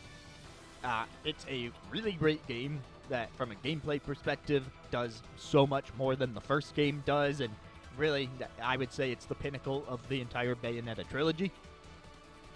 And the music continues to be very solid. It maintains that signature Bayonetta piano-heavy style from the first game. It's got a new vocal theme, which is pretty solid, although I don't like it as much as the original one. And of course, the final battle is also a really solid theme as well. But that said, not my choice for 2014. And neither is Mario Kart 8, which is a wonderful introduction to Mario Kart soundtracks. This is where Mario Kart soundtracks get really good. I briefly mentioned Double Dash and Wii, but Mario Kart 8, with its jazz focus, this is where the series, in my opinion, really starts to get it right, and it's been stuck in that place ever since, because we don't have a Mario Kart 9 yet. But regardless, Dolphin Shoals is a great example of that jazz being put to work. And you also have some nice rearrangements of older tracks in the retro department. Of course, but because this is 2014, I'm talking about base Mario Kart 8, like even before the Wii U got DLC. So there weren't as many tracks to pick from in this regard, but still, the ones that were there, like Electrodome or Mario Kart Stadium, there's a few standouts in the base game that I still think it was worth a mention here. And my last honorable mention for 2014 is one that I hear plenty of people talk about to this day. I went to a convention panel about some of the best soundtracks of all time, and this game was mentioned there. Granted, it was by someone who was pretty closely working on the game, but Shovel Knight. I think the employee had a fair opinion that the Shovel Knight soundtrack is very, very good. This is one example of bringing back retro-sounding soundtracks, but with the modern polish that makes it stand out. Really, it's just a strong set of melodies that carries the Shovel Knight soundtrack, and of course the main theme is probably the biggest standout of them all. But is it my favorite? Would I have put it in that same panel? Probably not, but I get where they were coming from. It's a very, very good soundtrack. It's not as good as my actual pick. That's Tropical Freeze. Donkey Kong Country Tropical Freeze. I am finally giving Donkey Kong Country the proper recognition here after snubbing the original trilogy earlier in the video. But Tropical Freeze is where it properly comes together. There are so many good sets of instrumentation. There are so many strong melodies that permeate this one. Every level has its own thing going on. Windmill Hills is cited as a really good song for a reason. I happen to like Punch Bowl, which is the boss of the fifth world. There's a really nice guitar solo in there. David Wise himself says that his favorite track is the second level of the Sixth World, being Seashore War. And maybe not my personal favorite, but I kind of get where he's coming from with that one. It's got more of a haunting tone, and it works well in its own right. But I think that the mix of acoustic guitar, woodwinds, the occasional brass here and there really delivers this country feel that the game's name wants it to live up to. And so, yeah, you would be hard-pressed to find a bad song in Donkey Kong Country Tropical Freeze, so I must name it the best of 2014.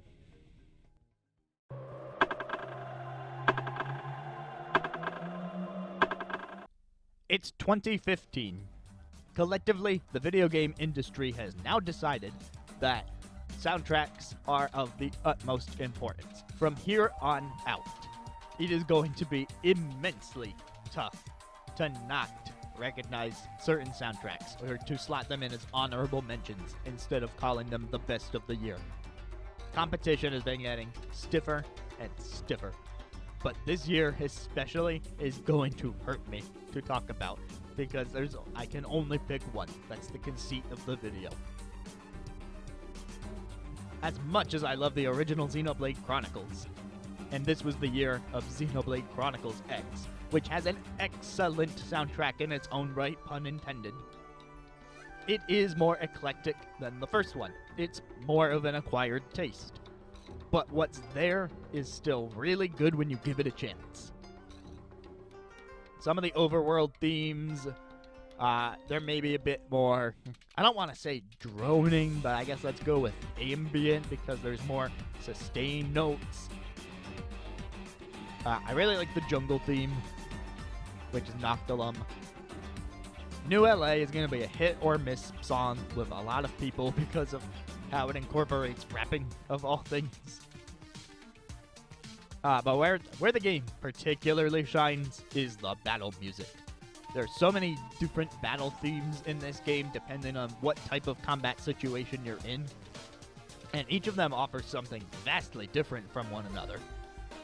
If you're up against a tyrant, you have this ballad with a rock guitar that's sung by two people called Uncontrollable. If you are in overdrive, you get German J-pop in the form of Werfliegen, if I'm pronouncing that right. And if you're in a Skell and you're flying around, that's the mech on the cover of the game, you get an entire vocal Skell theme called Don't Worry, which is just a fun little pop number, and I've already mentioned how I like the pop music. So, yeah, please give the Xenoblade X soundtrack a chance, even if it's not the best of 2015.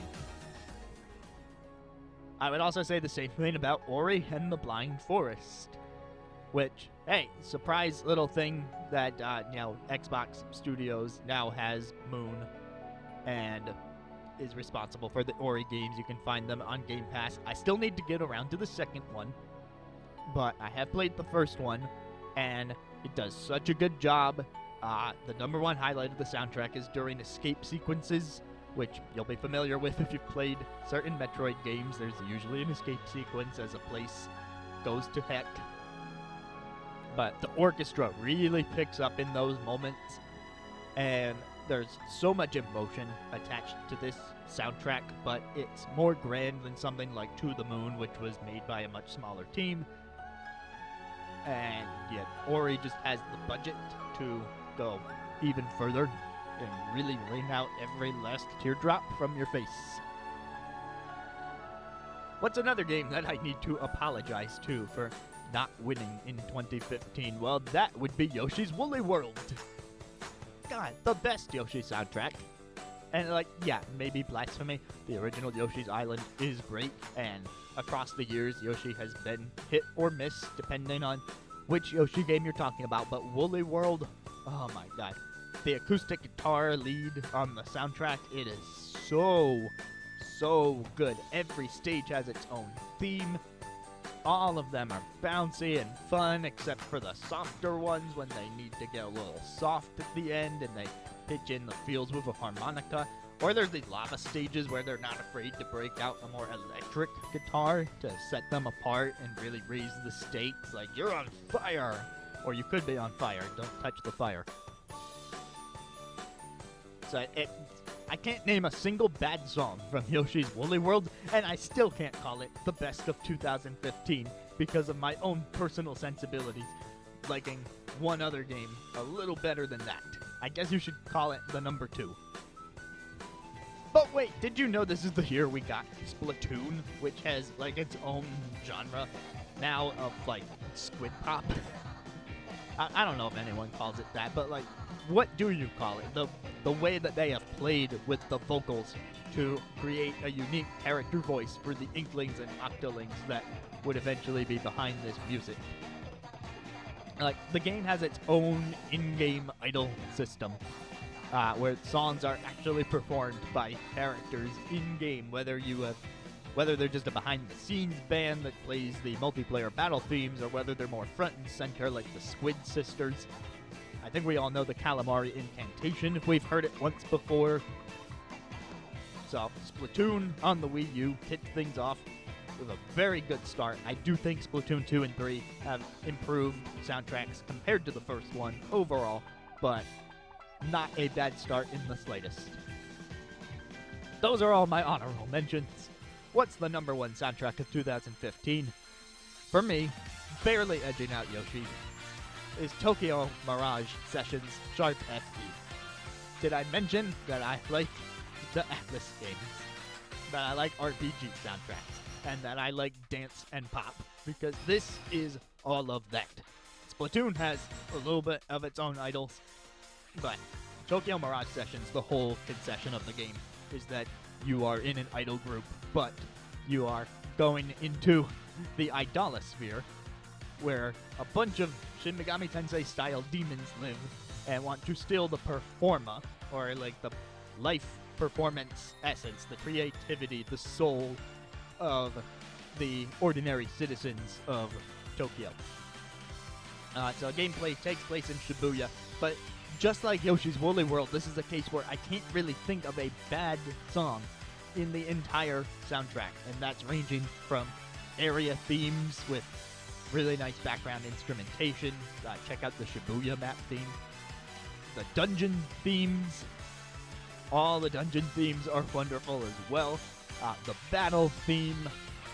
And then, of course, what really fills out the soundtrack, what really gives it that extra nudge over Woolly World and puts it on top, is the fact that because you are working with an idol group, you are doing your day job on the side and putting out music. Your characters, especially in the side stories, all have these moments of, let's make a music video. And the songs that accompany these are fantastic. Highly recommend every single one of them. I think Kiria is probably my favorite of the in-game idols, both musically, design-wise, and all that. But I really don't think you can miss, no matter what song you pick, as long as you're into that style. I do have to give you that. Like, if you're not into the J-pop style of music, this soundtrack is not going to hit you the same way it hit me. But this is my list. So, Tokyo Mirage Sessions is the best of 2015.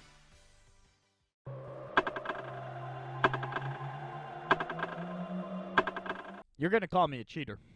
I know you're going to call me a cheater for this next one, but do remember what I mentioned about release dates at the beginning of this video.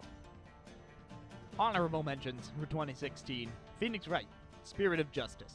So much better as a game than Dual Destinies, and I would even say improves on the Dual Destiny soundtrack a little bit. I actually prefer the version of Athena Sykes theme in Spirit of Justice to the one that was in Dual Destinies, because it adds a new section, and it's a wonderful little bridge that gives that extra pump. But yeah, on the whole, Phoenix Wright continues to climb in quality ever since the initial decline.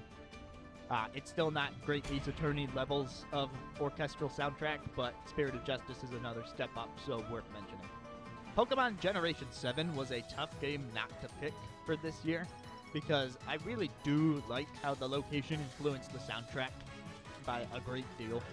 The Pokemon region of Alola is based on Hawaii for those uninitiated to the Pokemon universe, so it's got this island flair to its soundtrack. You'll get a lot of ukulele-type instruments. But then there's also a dash of electronic in there from time to time, and I think 10 Carat Hill is another standout example of a track that maybe doesn't have that acoustic island vibe, but does have a little more going on in that other department. And of course, Pokemon Gen 7 gave us Team Skull. Who could forget the Team Skull battle theme? It's your boy Guzma. But yeah, 2016. Also, we had Doom remake in 2016. I'm not always into the super hard rock soundtracks, but Mick Gordon does a solid job. And I think I'd be remiss not to at least mention that one here. And over in 3DS land with Pokemon, there was another RPG that Nintendo put out. It's a lesser known one, but it did eventually make its way to Switch. It's Miitopia. And yeah, there's a lot more duds in the Miitopia soundtrack because it is on the sillier side. So that's the risk it takes. But it's got some very high highs, and I think the boss battle theme is amazing. I'm so glad they put that one into Smash Ultimate so that I can use it from time to time. I'd still say it's worth checking out, but my number one from 2016 fits very much with tastes that I have expressed earlier in the video, including 2015. Because we're talking about another Atlas game. And this is where I'm saying I'm cheating a bit. This game wasn't stateside in 2016. But Persona 5 did come out in 2016. I would be remiss not to talk about Persona 5 in a video like this because they have a new vocalist on board. Her name is Lynn. And she kills every single appearance that she makes across the soundtrack, from the battle themes to one of the dungeon themes. Everything she touches has turned out wonderfully, in my opinion. And then, of course, you can't forget the actual bass soundtrack itself, which, you know, hits many appropriate notes, whether it's having a confidant conversation, them opening up a little more, or just walking around Tokyo. I think Tokyo Daylight, Tokyo Emergency are two tracks that do a wonderful job because it changes the tone from when you're preparing for a mission versus when you're not preparing for a mission and you're just killing your social time in the game. So, yeah, I just really like the vibe of the entire Persona 5 soundtrack. That style very much matches up with my own personal taste, so once again, I have to give Atlas due credit. And yes, I know, just like with Persona 4 earlier, this is base game Persona 5. I am not talking about the tracks that were added in Royal. I know there's actually some contention around the battle theme in Royal, even though I really like that one, but we're not talking about that here, and we won't be talking about it later. But even in the base game, Persona 5 brought a lot to the table that fit with its whole Phantom Thief motif. For that, I say, good job once again, Atlas. You win 2016 also.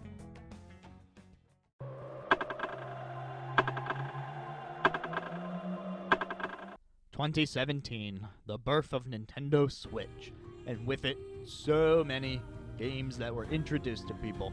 But the other platform holders weren't being shy about stuff either. This is where I have to give a brief shout out to Nier Automata, even though I've not played it myself. So I really don't have much of a basis for understanding the soundtrack. I just thought I would briefly mention that here so that people know that I haven't played it, so that when it's not the winner of 2017, they have some inkling of why, because I know a lot of people like that soundtrack. One game that the Switch did bring to the table was Super Mario Odyssey, and it brought a new classic collection of themes, what with Pauline's vocal rendition or the new Donk City background music. Fossil Falls is another great track. The Cascade Kingdom, I should say. Fossil Falls is in the Cascade Kingdom. I guess they're one and the same. But whatever. It builds that adventurous tone. But it also takes dips into, like, the creepy area, like in the Cap Kingdom where you start the game. It's got, I don't have the words to express what I'm trying to say here, but it really fits with the noir aesthetic because the whole place is black and white anyway. So I guess it's like a track you would find in a film noir type moves. Splatoon 2 also emerged on the Switch in 2017, and I think it cleaned up the instrument quality from Splatoon 1. It makes a lot of the tracks sound nicer than they did there. And Pearl and Marina make some of the best music in the Splatoon series because, well, they just do. I mean, I think Marina's voice drives a lot of it, but Pearl also does a very good job on the rapping front, keeping a strong rhythm going. So, yeah, I do have to give a shout out to Splatoon 2 there. And you know what else came out? Sonic Mania. Sonic Mania does mostly rearrange classic Sonic tracks, so it's not going to be the top of my list here.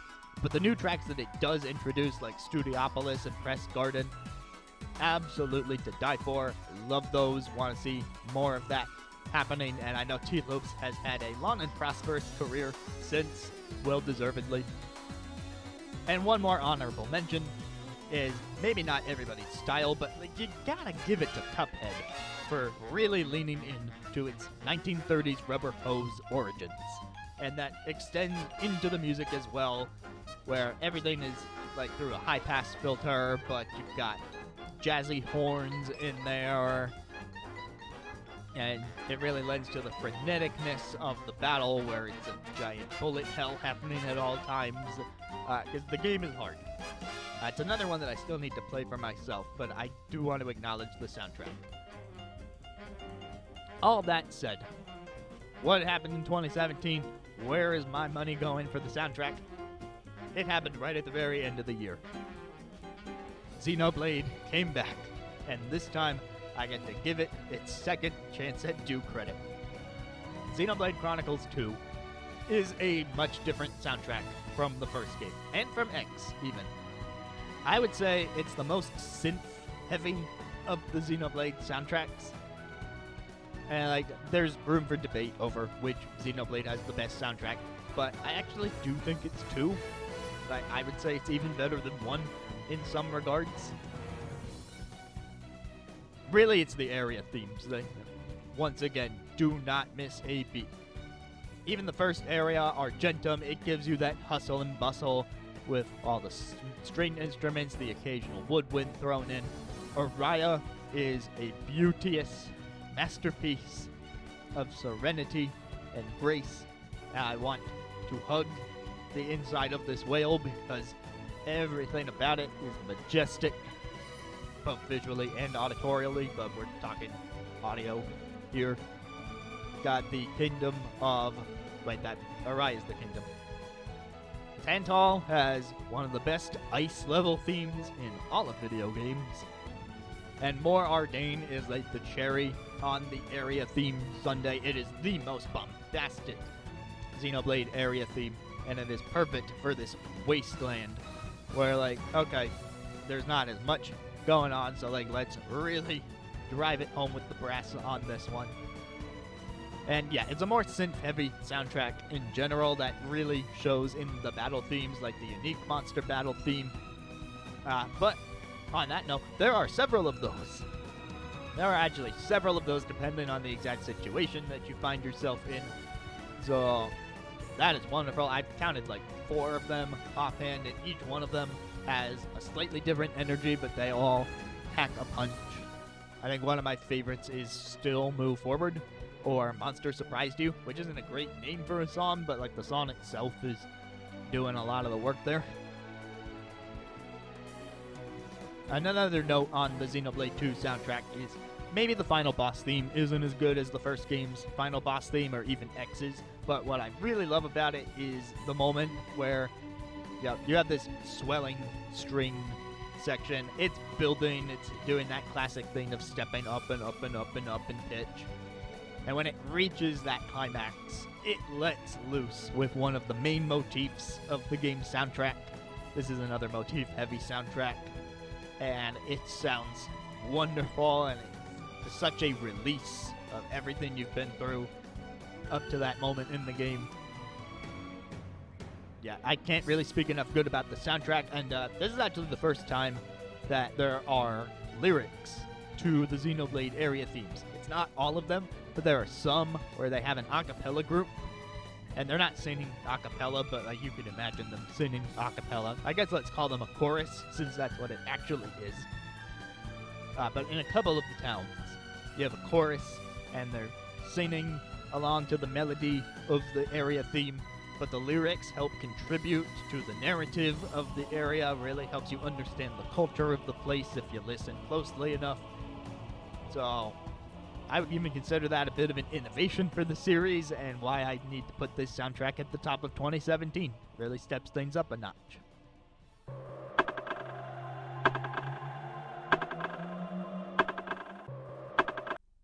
Alright, I acknowledge that I've maybe had some controversial opinions up to this point on the list. Some of the games I've chosen soundtrack-wise are going to be more divisive. But if any year is going to be the most divisive on this list, it's 2018. There were some other years where it really hurt to pick one soundtrack over the others. That continues here, but I have a feeling this is going to be the one that the most people disagree with. Correct me if I'm wrong. 2018. So many good soundtracks. Let's start with the honorable mentions. 2018 saw the release of a VR title on the PlayStation side, Astrobot Rescue Mission. And I didn't know it at the time, because I was not in the PlayStation ecosystem at the time. But this is the year 2024 when I'm recording this. We just got the Astrobot platformer on PlayStation 5, which is what sold me on getting a PlayStation 5. And I like a lot of the music in that game, but when I went back and listened to the soundtrack, I found out from YouTube comments that a lot of it is either reused or rearranged from previous Astro games, like Astrobot Rescue Mission for the PSVR. So, going back there and giving it its due, turns out that Kenneth C. Young, behind the Astrobot soundtrack, does a really good job at earworms. There's a lot of silly vocals in there with a more robotic tone in some of the tracks. Like, who's that? It's Astrobot. And then you get little, monotonous vocal deliveries like Astrobot, which I cannot replicate properly here. But it's all backed by a giant amount of funk and electronic fun.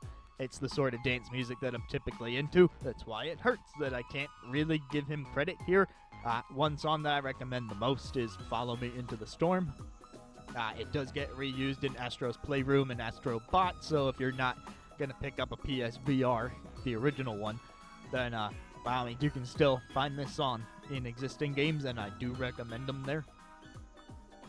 Xenoblade 2 got the Torn of the Golden Country expansion, which really ups the jazz factor on a lot of the songs, and I'm disappointed that I can't put this on the list either. It was a standalone release, and it's a prologue, so you can actually play it without playing the base game, and they even sold a physical copy of the expansion, which is really cool. So, yes, I count it as its own game. It has actual gameplay differences to the base game of Xenoblade 2 as well, so it really is its own beast. And it's another case where I'm just hard-pressed to think of a bad song, because this is where they started leaning into serene area themes for Xenoblade instead of the more melody-driven ones, and I feel like that brings Xenoblade 3 down a notch, but it worked in Torna, because if you know the story of Torna going in, I won't spoil it here, but you know that it's going to be a bit more somber if you play Xenoblade 2 first, or if you listen to this video first. So a lot of the softer themes work for it, but even those softer themes, they pick up, right? There's a gradual build-up over time, and more instruments come in and more of the beat fills out.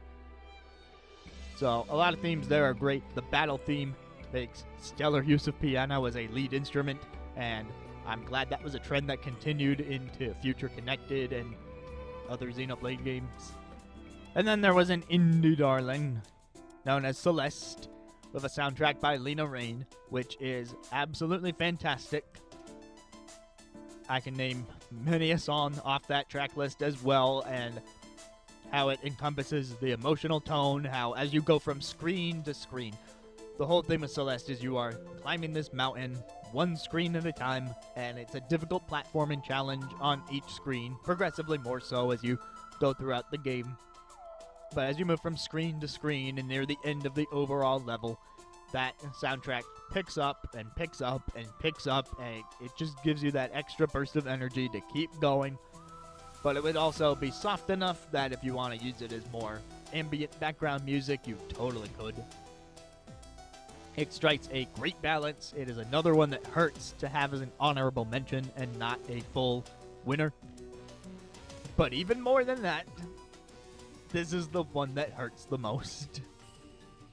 Octopath Traveler came out in 2018, but was not the best soundtrack of 2018. This pause was so that you could grab your tomatoes and throw them at your screen. Well, although I am not liable for anything that happens to your screen as a result of contact with tomatoes. Just know that I will listen to your opinions. Octopath Traveler. Easy second choice for the year of 2018. It came very close. It does so much correctly. I love many of its battle themes. Each character has their own theme. All the areas are well orchestrated. But it was just missing that one little extra something compared to the soundtrack that I did pick. Oh god, I'm so ready for you to riot. The number one soundtrack of 2018 is Sushi Striker: The Way of Sushi-Do.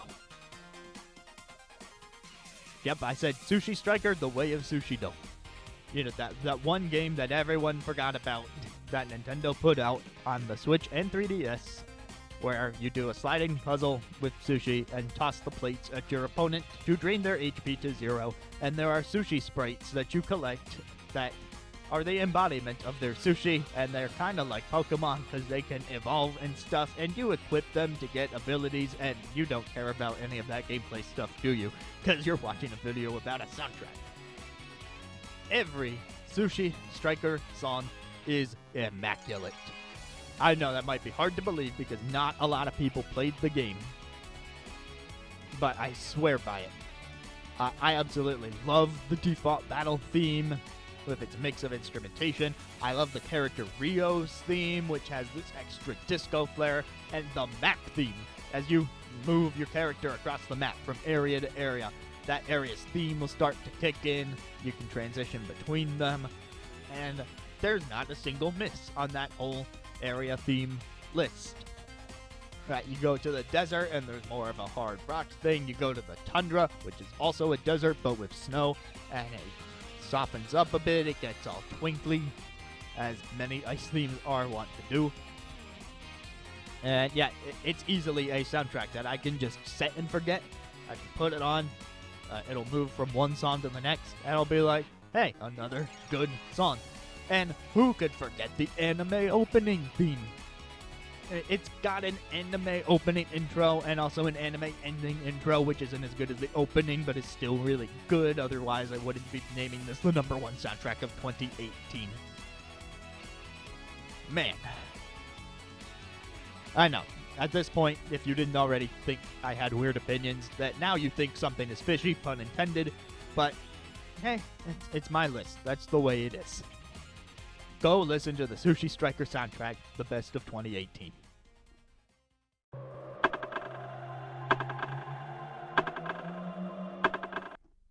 "2019 had 3 highlights.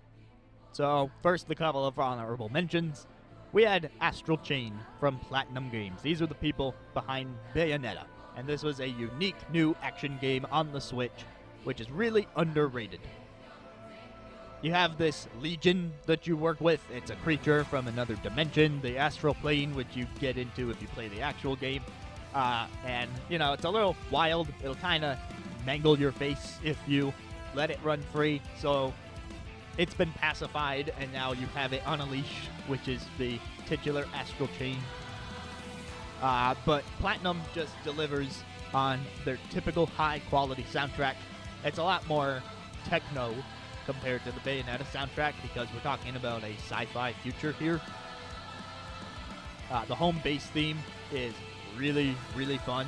It's soft, but it's got this nice vocal delivery, which is more than I can say about some of the other vocal themes in the game. I think that's where they fall a little short compared to Bayonetta. Bayonetta's vocal performances were always immaculate, and in Astral Chain, it's not completely immaculate. They're good. They are serviceable. They sound nice, but I can kind of tell that there's something a little off about the singing in some of the tracks. But honestly, the vocal tracks aren't even why I put it on this list. It's a lot of the area themes. My favorite in the entire game is Arc Mall, which has this piano riff that plays from time to time, so I would highly recommend checking that out. There's also various battle themes, and they work in the typical choral singing as well that you typically find is like, oh my god, this is like the all-powerful person that you're fighting track, and so you always get this chorus of singers, and the Astral Chain chorus does a pretty solid job. So it's still a soundtrack I highly recommend, even if it's not Platinum's best. So then it came down to 13 Sentinels, Aegis Rim. It's a very nice soundtrack. The soundtrack hits a lot harder when you're playing the game than when you're not. I think it's easier to listen to Astral Chain songs outside the game. But 13 Sentinels, the soundtrack really contributed to the overall mood of playing the game, of struggling in a battle on the strategy map, or of just hearing the story play out in the story segments. So what it does well is complement what is happening in the game, but I think it could do a little more to work as a standalone soundtrack. But many of those battle themes are great, especially some of the final ones. So it's got a nice mix of electronic and orchestra, so do check it out and judge for yourself. That said, the game that edged it out very slightly is also a strategy game that released in 2019, but has a stronger sense of motif and more memorable melodies. Fire Emblem 3 Houses really delivered, and it's an extensive soundtrack because it's got different songs depending on the story branch you take as well. Not every song is completely unique from story branch to story branch. Like, there are some that will be used no matter what, but there are some different ones, and I love them all for different reasons. I don't think enough people give credit to Funeral of Flowers as a final boss theme. It's on one of the 4 branches. I hear people talk about the end of the Black Eagle's path. I hear people talk about the end of the Golden Deer path as far as music goes. They're great, but man, Funeral of Flowers is one that people are really sitting on. It's wonderful use of piano. Absolutely amazing, and I love how it reverses. The game has 2 different versions of each battle theme. If you're on the map, it does a softer version. That's called the rain version. And then when you enter the battle animation and you see the units fighting, it enters the thunder variation, where the percussion picks up and the instruments get more intense. But in Funeral of Flowers, it reverses that dynamic, and you get the thundering instruments when you're on the map, and then the softer ones when you're actually fighting, because it's like the characters don't want to be fighting the boss in Funeral of Flowers. I'm not going to spoil anything about it from a character standpoint, but I love that little musical touch. And then, of course, you have the main motif of Edge of Dawn, which has several variations in the game. You've got the Seasons of Warfare version with the more intense instruments, and then you have the end credits version where it softens up a bit but still sounds really good. I love the percussion choice in the end credits version. Vocals are great. And then even just regular themes from across the game also hit pretty hard. You've got Blue Skies in the Battle. The Long Road is another standout for me. And I don't want this video to devolve into listing Fire Emblem 3 Houses tracks the whole time, but I've said my piece on it. It's the best soundtrack of 2019. 2020. It was a tough year. We maybe didn't see as many video games released that weren't already well under development, but some of the ones that we got still had really good soundtracks. I'm part of a community where for 2020 the best soundtrack selected was from Spiritfarer. It's this management game about working on a boat that brings souls to the other side of death. You're helping ferry people. It's like a River Styx situation, but it's not exactly that. And also, it's like surprisingly cozy for that concept.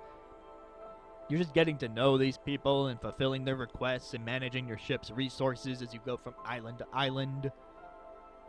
But the soundtrack accompanying all that is wonderfully serene. There are some moments where it leans a little more into jazz. Like there's this walrus character that comes along, and his theme is like, how do I even describe what they do with the horns there? It is so off the wall. But yeah, this game lives by the more serene tracks.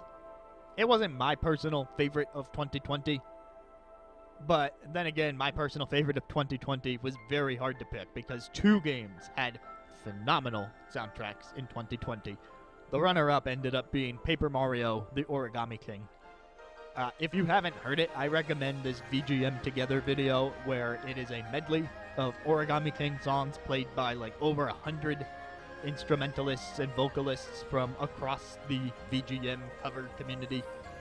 I'd love to be part of that kind of thing someday, but that said, it was phenomenally done, and it really shows how like every song in Paper Mario: The Origami King, for the most part, maybe one or two duds here or there, but so many of the songs are great, and there's such variety as you go from area to area, and the styles change.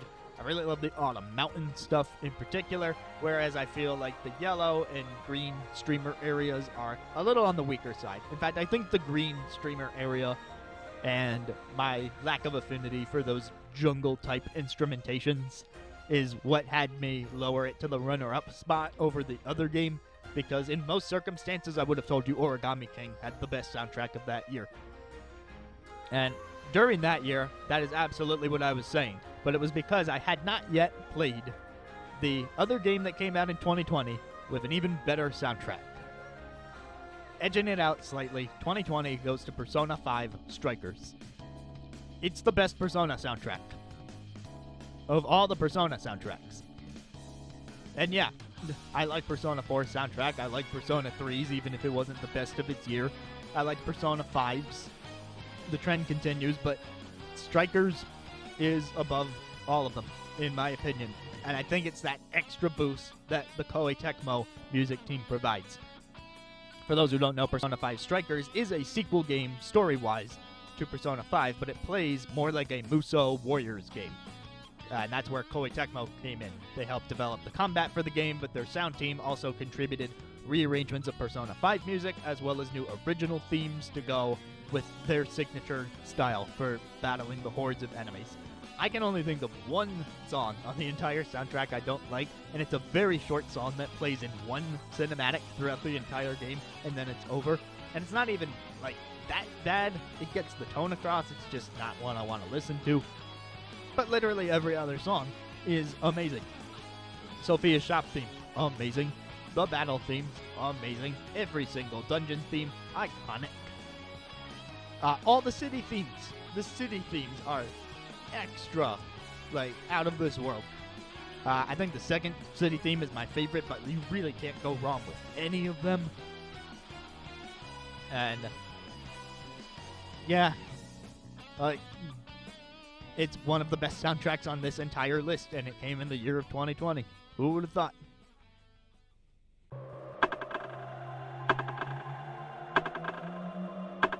So we've caught up to 2021. This is where I really started doing this whole video thing.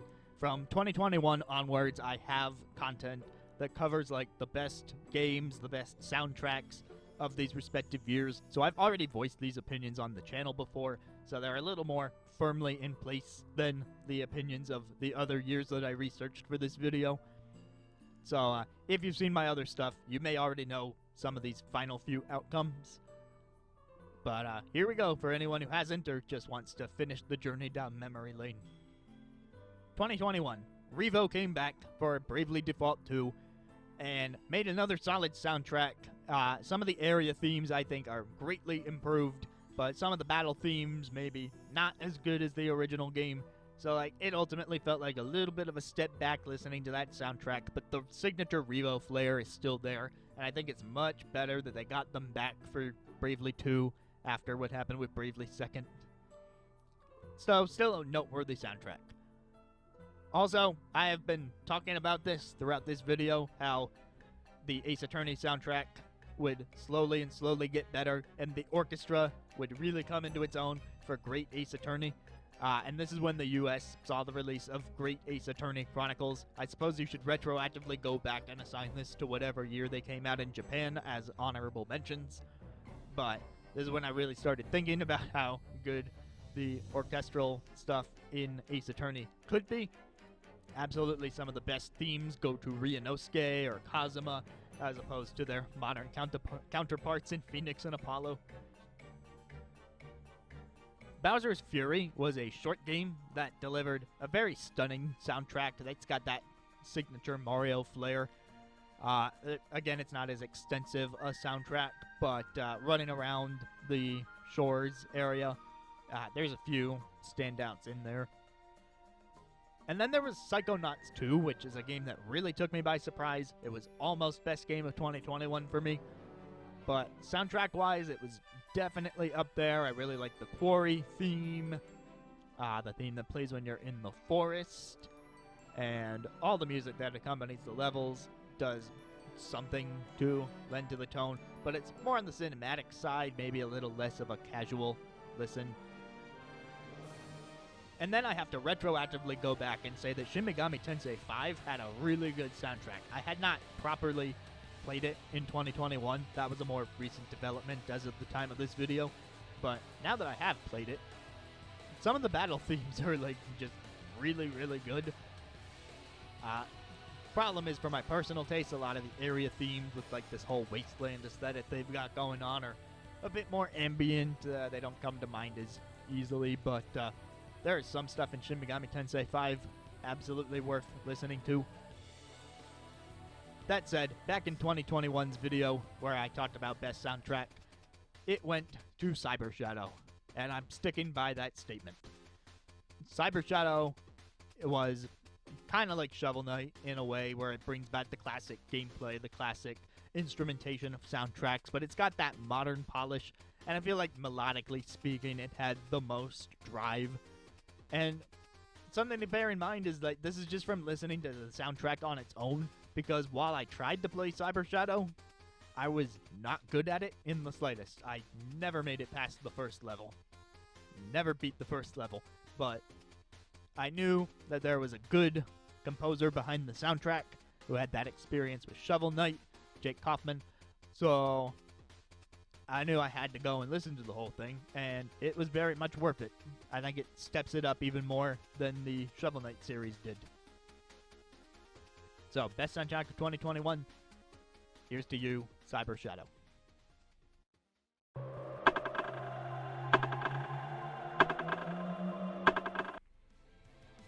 Now I'm going to recap what I said in the 2022 video for best soundtrack.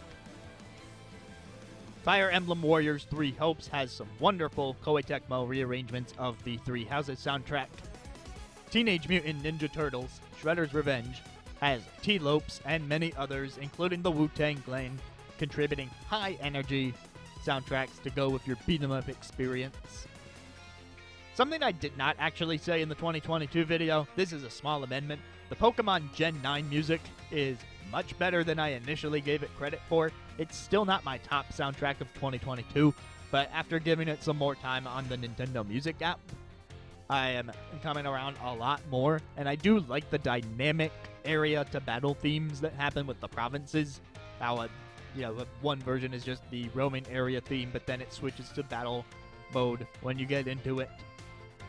The Terra Raid theme is pretty spot on, and the rival themes especially are probably some of the best in the Pokemon series.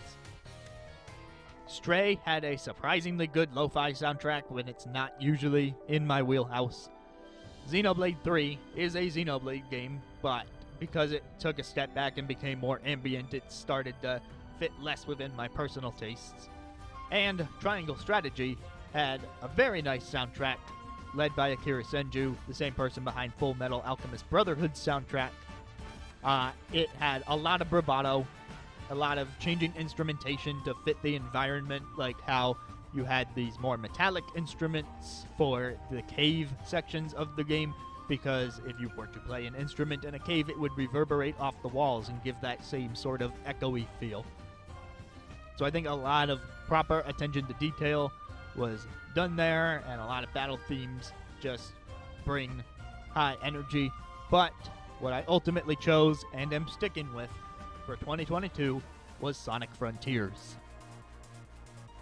Of course, Sonic has been on this list a pretty good number of times as an honorable mention or even as a winner in past years. Sonic Frontiers just has a lovely mix of different things that I like in a soundtrack.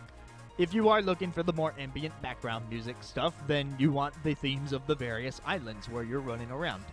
If you want something more danceable, you want the cyberspace missions. If you want something that blends both together, you want the mid-boss themes. And if you want something vocal and high-octane, high-energy rock, then you want the actual boss themes. Like, there is something for everyone in this soundtrack, ranging from the vibes of the fishing song all the way to the classic Sonic energy of Undefeatable. So yeah, just like I said in 2022, the best soundtrack was Sonic Frontiers.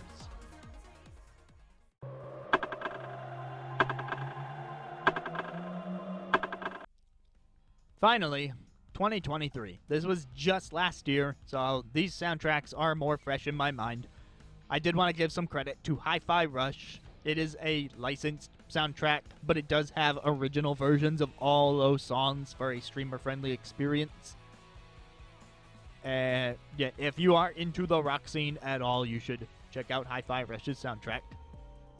The Cosmic Wheel Sisterhood was my surprise lo-fi soundtrack of 2023, much like Stray the year before. It was a game where, yeah, it's a very narrative game, and there would be moments where I would like leave the game running and walk away to go to the bathroom before resuming the story, and then I would come back and I would be like, I've been listening to this theme the whole time and it's been great.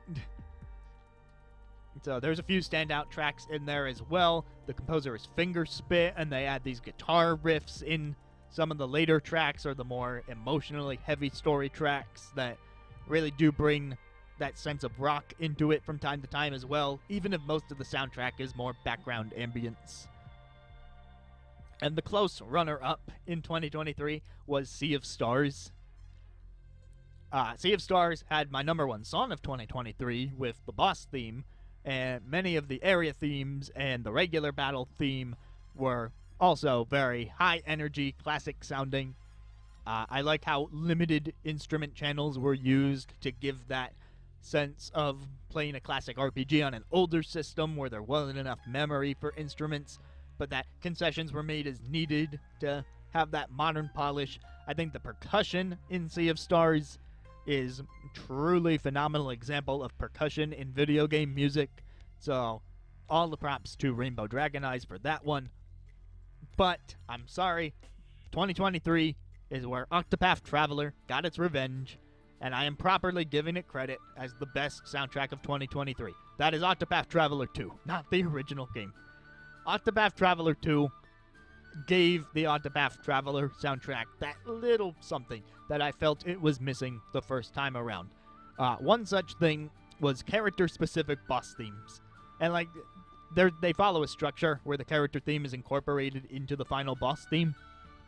But I like how each one plays out. Temenos and Hikari are my favorite examples of that. And Agnia plays by her own set of rules. I think every area theme is improved, and you know what that little extra something was besides character-specific themes? It was the addition of the day-night toggle. From a gameplay perspective, different things play out at night, like how encounters are going to be more frequent and difficult at night, but you get more experience as a result. That's a cool little trick that you can do, and visually, all the lighting has to accommodate this change at any one given time, but the music also changes along with the day-night cycle, and you can control that at the press of a button. And both versions are great. The night is softer and uses some vocals and is more piano-heavy, whereas the daytime gives you that full orchestration, is more string-heavy, and just sounds more vibrant as a result. But both of them have their strengths. Normal Battle 2 is my favorite song from Octopath Traveler 2, so if you're looking for a good place to start, it's the sexiest battle theme that you will ever hear in an RPG, at least as of this point in time. And that is every favorite soundtrack from 1994 to 2023. In my 30 years on Earth, there has been a lot of great game music. 2024 was also stacked with music. And if you want to hear the best soundtracks from this year, then you're going to want to stay tuned to this channel. Hit that subscribe button if you need to, in order to get informed of when I put out the videos that talk about the best soundtracks and the best individual songs from across this year. What's it going to be? You're just going to have to find out now, aren't you? Let me know what your own favorite soundtracks from across the decades are in the comments, and hopefully I'll see you around next time.